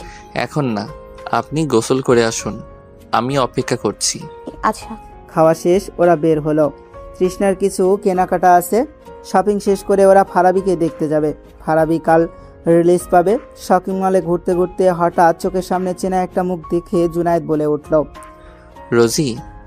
জুনায়েদের মুখে রোজি নামটা শ্রবণিত হতেই সে প্রবেশ করতেই তৃষ্ণার মস্তিষ্ক সচল হয়ে গেল। অতি দ্রুত গলায় প্রশ্ন করলো, কোথায় রোজি? ধূসর রঙের কুর্তি, জিন্স আর মাথায় ওড়না বাঁধা একটা মেয়েকে জুনায়েদ ইশারায় দেখালো। মেয়েটা দ্রুত পায়ে হাঁটছে। ওর পিছনের সাইড দেখতে পেয়েছে তৃষ্ণা। মুখ দেখা যাচ্ছে না, ফলো করা উচিত, কিন্তু কিভাবে? জুনায়েদ আছে সাথে। তৃষ্ণা হঠাৎ সামনে থেকে একটা জামা তুলে এনে বলল, এই জামাটা সুন্দর, এটা একটু ট্রায়াল দিয়ে আসি। কথাটা বলেই দ্রুত পায়ে ছুটল জুনায়েদের। কথা বলার সুযোগ পেল না। একটুর জন্য লিফটটা মিস হয়ে গেল। রোজি ওই লিফটেই ছিল। লিফটের জন্য অপেক্ষা করলো না তৃষ্ণা, দ্রুত সিঁড়ি দিয়ে নামা আরম্ভ করলো। লিফটের আগে পৌঁছাতে হবে, কিন্তু গ্রাউন্ড ফ্লোরে পৌঁছে দেখলো লিফট খালি হয়ে গেছে। কোথায় গেল? গ্যারেজে নাকি অন্য কোনো দিকে? গ্যারেজে যাওয়ার সমূহ সম্ভাবনা, তাই দেরি না করে তৃষ্ণা গ্যারেজে ছুটল। এত তাড়াতাড়ি এসেও ধরতে পারল না। কয়েক সেকেন্ডের ব্যবধানে রোজি গাড়ি স্টার্ট দিয়ে দিল। তৃষ্ণা রাগে ফুঁসতে ফুঁসতে বলল, hey bloody bitch, stop the car. যদিও লাভ হলো না, গাড়িটা দ্রুত গতিতে গ্যারেজ অতিক্রম করে ফেললো। তবুও একটা কাজের কাজ হয়ে গেছে। তৃষ্ণা গাড়ির নাম্বারটা দেখে নিয়েছে। এখন এই নাম্বারটা দিয়েই ওকে খুঁজে বের করতে হবে। এতক্ষণে তৃষ্ণা ক্লান্তি অনুভব করছে। প্যাল করার বাহানায় যে জামাটা এনেছিল সেটা এখনও হাতেই আছে। ক্লান্ত পায়ে লিফটে উঠে 8 তলায় এলো তৃষ্ণা। জুনায়েদ কি করছে কে জানে। লেডিস কর্নারের সামনে আসতেই দেখলো জুনায়েদ ব্যস্ত ভঙ্গিতে পায়চারি করছে আর ফোনে ট্রাই করছে বারবার। উদ্বিগ্নতা চোখে মুখে স্পষ্ট। তৃষ্ণা হালকা হাসি মুখের সামনে দাঁড়িয়ে বলল, সরি দেরি হয়ে গেল। জুনায়েদ তৃষ্ণার গলা শুনে ওর দিকে সে ব্যাকুল কণ্ঠে বলল, কোথায় ছিলেন আপনি? বললামই তো, ট্রায়াল দিতে গেছি। জুনায়েদ চোখ মুখ শক্ত করে বলল, আপনি এই ট্রায়াল রুমে ছিলেন না? আপনার দেরি হচ্ছে বলে আমি গিয়েছিলাম, আপনাকে পাইনি। আসলে 8 তলার ট্রায়াল রুমে তখন অনেক ভিড় ছিল, জায়গা পাচ্ছিলাম না, তাই 7 তলায় চলে গিয়েছিলাম। জামা ট্রাই করে বেরিয়েছি, তখনই এক পুরনো বান্ধবীর সাথে দেখা হলো। কিছুক্ষণ কথা বলে আসতেই দেরি হয়ে গেল, সরি। তৎক্ষণাৎ মিথ্যা কথা সাজিয়ে বলে ফেলল তৃষ্ণা। জুনায়েদকে এই মিথ্যাগুলো বলতে ভালো লাগে না ওর। অপরাধবোধ কাজ করে, কিন্তু উপায় নেই, এসব কিছুই ওকে জানতে দেওয়া যাবে না। এবার জুনায়েদ শান্ত হলো, শান্ত স্বরে বলল, আচ্ছা, পছন্দ হয়েছে জামা? না, দেখতেই ভালো, পরলে ভালো লাগে না। আমার তো মনে হয় আপনাকে পরলেও সুন্দর লাগবে। তৃষ্ণা ঠোঁট প্রশস্ত করে হেসে বলল, তাই? তাহলে এটা নিয়ে নি। কিন্তু আপনার তো পছন্দ হয়নি। না হোক, আপনার তো হয়েছে, তাতেই চলবে। শপিং মল থেকে বের হতেই জুনায়েদের ফোনে কল এলো। ফারাবি ফোন করেছে। জুনায়েদ রিসিভ করতেই ফারাবি বলল, ব্রো, হাসপাতালে আসার দরকার নেই, আমি লিভ নিয়েছি, কাজ আছে একটা, আজ রাতে ফিরবো না। কিন্তু তোর এখন রেস্ট দরকার। এতক্ষণ অনেক রেস্ট করেছি, আর দরকার নেই, চিন্তা করো না, আই এম ফাইন, বাই। কথাগুলো বলেই ফোন কেটে দিল ফারাবি। জুনায়েদ আর কিছু বলতে পারল না। সন্ধ্যায় বাসায় এলো ওরা। ফ্রেশ হয়ে তৃষ্ণা সবার জন্য চা নাস্তা বানালো। ডাইনিং রুমে বসে শ্বশুর শাশুড়ি স্বামীর সাথে একসাথে আড্ডা দিতে বেশ ভালো লাগছে। এই পরিবারের সবাই ভালো, একমাত্র ওই জানোয়ারটা ছাড়া। রিয়ানা লাগেজ গোছাচ্ছিল, হঠাৎ দরজায় কলিং বেল বাজলো। এই সময় কে এসেছে? ফারাবি আর ওর বন্ধুরা নয়তো? ইদানিং ওদের দেখলেই প্রচণ্ড ভয় লাগে রিয়ানার। নিজের এই দুর্ধর্ষ থেকে মুক্তি পেতে চায় সে, তাই ওর ওই সিদ্ধান্ত, ফারাবির সকল কুকর্মের কথা ফাঁস করে দেশ ছাড়বে। এই কয়েকদিনে ভিসা প্রসেসিং করে ফেলেছে ও। দরজার কাছে গিয়ে রিয়ানা আওয়াজ তুলে বলল, কে? ম্যাম, পার্সেল এসেছে আপনার, নামেন। রিয়ানা ভ্রু কুঁচকে ফেললো। পার্সেল? কারো কি পার্সেল দেওয়ার কথা ছিল? মনে পড়ছে না তো। রিয়ানা কৌতূহলী হয়ে দরজা খুলল, আর মুহূর্তের মধ্যে দরজার সামনে দাঁড়ানো ছদ্মবেশী ডেলিভারি ম্যান রিয়ানার মুখে রুমাল চাপ দিয়ে ধরলো। কিছু বুঝে ওঠার আগেই জ্ঞান হারিয়ে ফেললো রিয়ানা। ফারাবি এখন রিয়ানার বাড়ি যাচ্ছে। এই মেয়েটার কিছু একটা করতে হবে। ওর গোপন অভিসার একটু আগেই টের পেয়েছে ফারাবি, তাই তো তাড়াহুড়ো করে হাসপাতাল থেকে লিভ নিয়ে এলো। রিয়ানার বাসায় এসে ফারাবি বিস্মিত। দরজা খোলা, কোথাও নেই রিয়ানা। ওর ফোন নট রিচেবল। রিয়ানার অফিসে ফোন করার পর ওরা বলল আজ রিয়ানা অফিসে যায়নি। তাহলে গেল কোথায়? ওর রুমে আদো গোছানো অবস্থায় পড়ে আছে লাগেজটা, আশেপাশে জামা কাপড় ছড়ানো। মনে হচ্ছে যেন একটু আগেই রিয়ানা এখানে ছিল। ফারাবির মাথায় কিছু ঢুকছে না। রাতের খাবার খেয়ে জুনায়েদ স্টাডি রুমে গেল। বেশ কয়েকদিন হলো বই ধরা হয় না। অবশ্য আগে একদিন বই না পড়লে খারাপ লাগতো, মিস করতো, শূন্যতা লাগতো, কিন্তু আশ্চর্যজনকভাবে এই কয়েকদিন এমন লাগেনি, মনেই হয়নি বইয়ের কথা। হয়তো জুনায়েদের বইগুলো ওর দিকে চেয়ে উপহাস করছে। ছি জুনায়েদ, ছি, বউ পেয়ে আমাদের ভুলে গেলি? এই ছিল তোর ভালোবাসা? কল্পনাতে জুনায়েদ অসহায় গলায় উত্তর দিল, আমি কি করব? ওর সাথে থাকলে আমার তোমাদেরকে মনে পড়ে না। পড়বেটা কি করে? ওই মেয়ে তোকে জাদু করেছে, জাদু। দেখিস কয়দিন পর তুই ভুলে যাবি আমারও তোর জীবনে ছিলাম। আমাদের তোর থেকে আলাদা করেছে ওই কাল নাগিনী। আজ তুই যাবি না ওর কাছে, আমাদের কাছে থাকবি। বইগুলো যেন একা কান্না করে অভিযোগ করলো জুনায়েদের কাছে। জুনায়েদ দীর্ঘশ্বাস ছেড়ে বলল, আচ্ছা। যদিও মন আনচান করছে তৃষ্ণার কাছে যাওয়ার জন্য, তবুও গেল না। বসে রইল বইয়ের সামনে। অবশ্য পড়াও হচ্ছে না, মন মস্তিষ্ক যুদ্ধ করছে।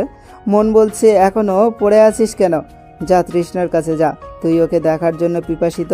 আর মস্তিষ্ক বলছে খবরদার, এক পাও নড়বি না, পড়তে বস জুনায়েদ। অতঃপর মন জিতে গেল। আধা ঘন্টার মাথায় বই বন্ধ করে স্টাডি রুম থেকে চলে এলো জুনায়েদ। তৃষ্ণা তখন চুলে তেল দিয়ে গুনগুন করছিল। জুনায়েদ ঘরে ঢুকে চুপচাপ খাটের উপর বসে তৃষ্ণার দিকে তাকিয়ে রইল। আয়নায় স্বামীর মুখখানা দেখে তার ভাবখানা বুঝতে একটু সমস্যা হলো না তৃষ্ণার, তাই একটু একটু করে রাশিয়ে রাশিয়ে জিজ্ঞেস করলো, কি ব্যাপার, আজ এত তাড়াতাড়ি পড়া শেষ? আজ পড়তে ইচ্ছে করছে না। তৃষ্ণা জুনায়েদের কথা শুনে ড্রেসিং টেবিলের সামনে থেকে উঠে এসে বলল, তো কি করতে ইচ্ছে করছে জনাবের? জুনায়েদ বসে থেকে দাঁড়িয়ে তৃষ্ণার মুখোমুখি হয়ে বলল, ইচ্ছে করছে আপনার কাছাকাছি থাকতে। প্রেমে পড়েছেন? জুনায়েদ মাথা চুলকে বলল, বুঝতে পারছি না। হঠাৎ করে ইলেকট্রিসিটি চলে গেল। তৃষ্ণা আলো জ্বালানোর জন্য পা বাড়ানোর আগেই জুনায়েদ ওকে ধরে ফেলল। কর্ণকুহরে অদর ছুঁয়ে সম্মোহিনী কণ্ঠে বলল, আজ আলোর প্রয়োজন নেই। জায়গাটা বন্ধ, স্যাঁতস্যাঁতে দুর্গন্ধময়। শ্বাস নিতেও কষ্ট হচ্ছে যেন, দম বন্ধ হওয়ার জোগাড়। মাথার পেছনটা আর ঘাড়ে অসহ্য ব্যথায় চাপা আর্তনাদে সুর তুলছে রিয়ানা। পানির তেষ্টা পেয়েছে প্রচণ্ড, গলা শুকিয়ে কাঠ। কয়টা বাজে বা রাত নাকি দিন তাও বোঝা যাচ্ছে না। কবরের মতো অন্ধকার চারপাশ, যেন মনে হচ্ছে জীবিত দাফন করে দেওয়া হয়েছে। রিয়ানা এখনও বুঝতে পারছে না কেন তাকে কিডন্যাপ করা হয়েছে এবং কে করেছে। কোনোভাবে ফারাবি জড়িত নয় তো ওর সাথে? ও কি কোনোভাবে জেনে গেছে ওর কুকীর্তি ফাঁস করার কথা, তাই তুলে এনেছে? এছাড়া তো আর কারোর সাথে কোনো লেনাদেনা নেই। রিয়ানার মন থেকে বলছে এটা ফারাবির কাজ। ফারাবি ছাড়া এটা কেউ করতে পারে না। যেভাবেই হোক পালাতে হবে এখান থেকে। রিয়ানা হাত পা নাড়াতে গিয়ে অনুভব করলো শিকল দিয়ে হাত পা বাঁধা। চন্দ্রিমার ভূগোল ভোনালো হাসিতে উদ্ভাসিত ধরণীতল।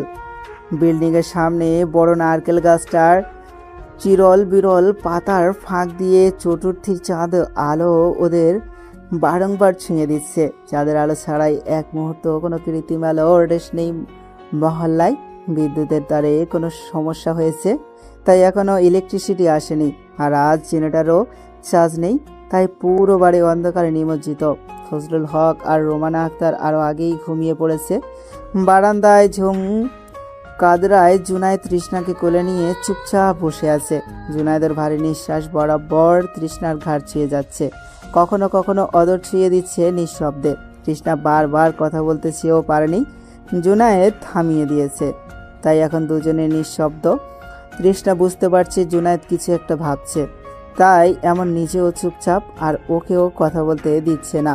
ভিতরে ভিতরে প্রবল উত্তেজনা অনুভব করছে জুনায়েদ এর ভাবনার বিষয়বস্তু জানার জন্য, কিন্তু যতক্ষণ না মহাশয়ের মর্জি হবে ততক্ষণ সে মুখে কলুপ এঁটে বসে থাকবে। তাই ধৈর্যের বিকল্প নেই। কিছুক্ষণ শান্ত থাকার পর তৃষ্ণার দৃশ্যমান পিঠিয়ে গাঢ় একটা চুমুখে জুনায়েদ বিষণ্ণ কণ্ঠে বলে উঠল, তৃষ্ণা, আপনাকে কিছু বলার ছিল। বলুন। আমি লন্ডন ইউনিভার্সিটিতে রিসার্চের সুযোগ পেয়েছি।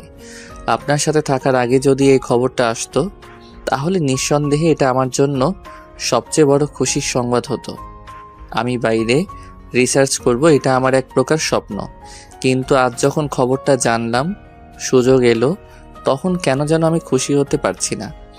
বিষণ্ণতায় বুক ভারী হয়ে আছে। আমি জানি না আমি আপনাকে ভালোবেসে ফেলেছি কিনা, কিন্তু এতটুকু বুঝতে পারছি আপনাকে ছাড়া থাকা আমার জন্য কষ্টসাধ্য ব্যাপার। মন কিছুতেই মানতে চাইছে না, আবার এতদিনের স্বপ্ন ছাড়তে ইচ্ছে করছে না। কি করব আমি? ঘাড় গড়িয়ে দুহাতে জুনায়েদের গলা জড়িয়ে ধরল, শান্ত কণ্ঠে বলল, জুনায়েদ, এমন সুযোগ বারবার আসে না। এই সুযোগ হাতছাড়া করবেন না। একটা বছরই তো। আমি তো আপনার জন্য সারা জীবন অপেক্ষা করতে পারবো। এই এক বছরের দূরত্ব যদি ভালো কিছু বয়ে আনে তাহলে ক্ষতি কি? আপনি যাবেন জুনায়েদ? কিন্তু সম্পূর্ণ কথা বলার আগে তৃষ্ণার ঠোঁটে আঙুল ঠেকিয়ে চুপ করিয়ে দিল। অথবা দুজনের দূরত্ব আরও ঘুষে গেল। অধর ছুঁয়ে অধর, শ্বাস প্রশ্বাস মিলেমিশে একাকার। একটু আগেই ফারাবির কল পেয়ে নিহান রিয়ানার বাসায় যাওয়ার জন্য রওনা হলো। জরুরি তলব। নিহান মাঝারি স্পিডে গাড়ি চালাচ্ছিল। টার্ন নেওয়ার সময় হঠাৎ সামনে থেকে একটা ট্রাক এসে মুহূর্তের মধ্যে নিহানের গাড়ি ধাক্কা দিল। আকস্মিক ঘটনা নিয়ে কিছু বুঝে উঠতে পারেনি। গাড়ি উল্টে পাল্টে রাস্তার ধারে খাদে পড়ে গেল। রৌনক আর মিশাল চলে এসেছে, কিন্তু নিহানের আসার এখনও নাম নেই। ফারাবির রাগ উঠেছে, কল মেসেজ কিছুই ধরছে না। কোথায় কার লেপের তল উত্তপ্ত করছে কে জানে। ফারাবির রাগে একটা গালি দিল, বলল, শালা হারামির বাচ্চার মতো এত এনার্জি আসে কই থিকা? প্রতিদিন একটা লাগে ওর।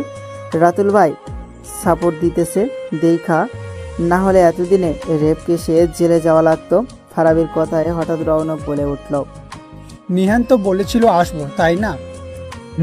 ফোন দেওয়ার পর ধৈরা বলল আসতেছে, কিন্তু এরপর ফোন দেওয়ার পর একবারও ধরে নাই। আর এখন তো ফোনই বন্ধ। আমার মনে হয় নিহান কোনো বিপদে পড়েছে। রৌনক চেহারায় চিন্তার ভাঁজ ফুটিয়ে বলল, মানে? তোর কি মনে হয় ফয়সাল মারা যাওয়া, রিয়ান খোঁজ হওয়া, তোর হাতে গুলি লাগা এসব সাধারণ ব্যাপার? নিশ্চিত এসবের পেছনে কেউ আছে। আমার তো মনে হয় তৃষ্ণা আছে এসবের পেছনে। তাহলে কি তৃষ্ণা জানতে পেরে গেছে? জানাটা অস্বাভাবিক কিছু নয়। তাহলে এখন কি করব? দুশ্চিন্তায় ফারাবির কপালে বিলি রেখা ফুটে উঠেছে। আপাতত নিহানের খোঁজ নেই, চল বাকিটা পরে ভাববো। ফারাবি আর রৌনক সায় জানিয়ে বেরিয়ে পড়ল। প্রথমে নিহানের বাসায় গেল। ওর বাসায় ওর মা আর ও থাকে। ওর মা বলল কিছুক্ষণ আগে অফিসে ফোন পেয়ে বেরিয়ে গিয়েছে। ওরা বুঝলো ফারাবির কলেই বেরিয়েছিল, কিন্তু পৌঁছালো না কেন। নিহানের মাকে কিছু একটা বুঝিয়ে দিয়ে ওরা বেরিয়ে পড়লো। বিভিন্ন জায়গায় খোঁজে নিয়েও দেখলো কোথাও যায়নি। এমপি রাতুল খানকে ফোন দিয়ে ফারাবি নিহানের ব্যাপারে জানালো। সে থানায় এসপিকে আনঅফিসিয়ালি খোঁজার জন্য নির্দেশ দিলেন। সকালের খবর এলো গুরুতর আহত অবস্থায় নিহানকে হাসপাতালে নেওয়া হয়েছে। এখন আইসিইউতে আছে। রৌনক, ফারাবি আর নিহান দ্রুত পৌঁছালো হাসপাতালে। এসপি হারুন রশিদ বললেন নিহানের গাড়ি অ্যাক্সিডেন্ট করে খাদে পড়ে গেছে এবং নিহান গুরুতর আহত হয়েছে। রাতুল খান নিহানের নিরাপত্তার জন্য আইসিইউর সামনে পাহারা বসিয়েছেন, যেন দায়িত্বরত ডাক্তার নার্স ছাড়া কেউই ঢুকতে না পারে। নিহানের জ্ঞান ফিরেছে, তবে সে কথা বলতে পারছে না। মুখে অক্সিজেন মাস্ক লাগানো।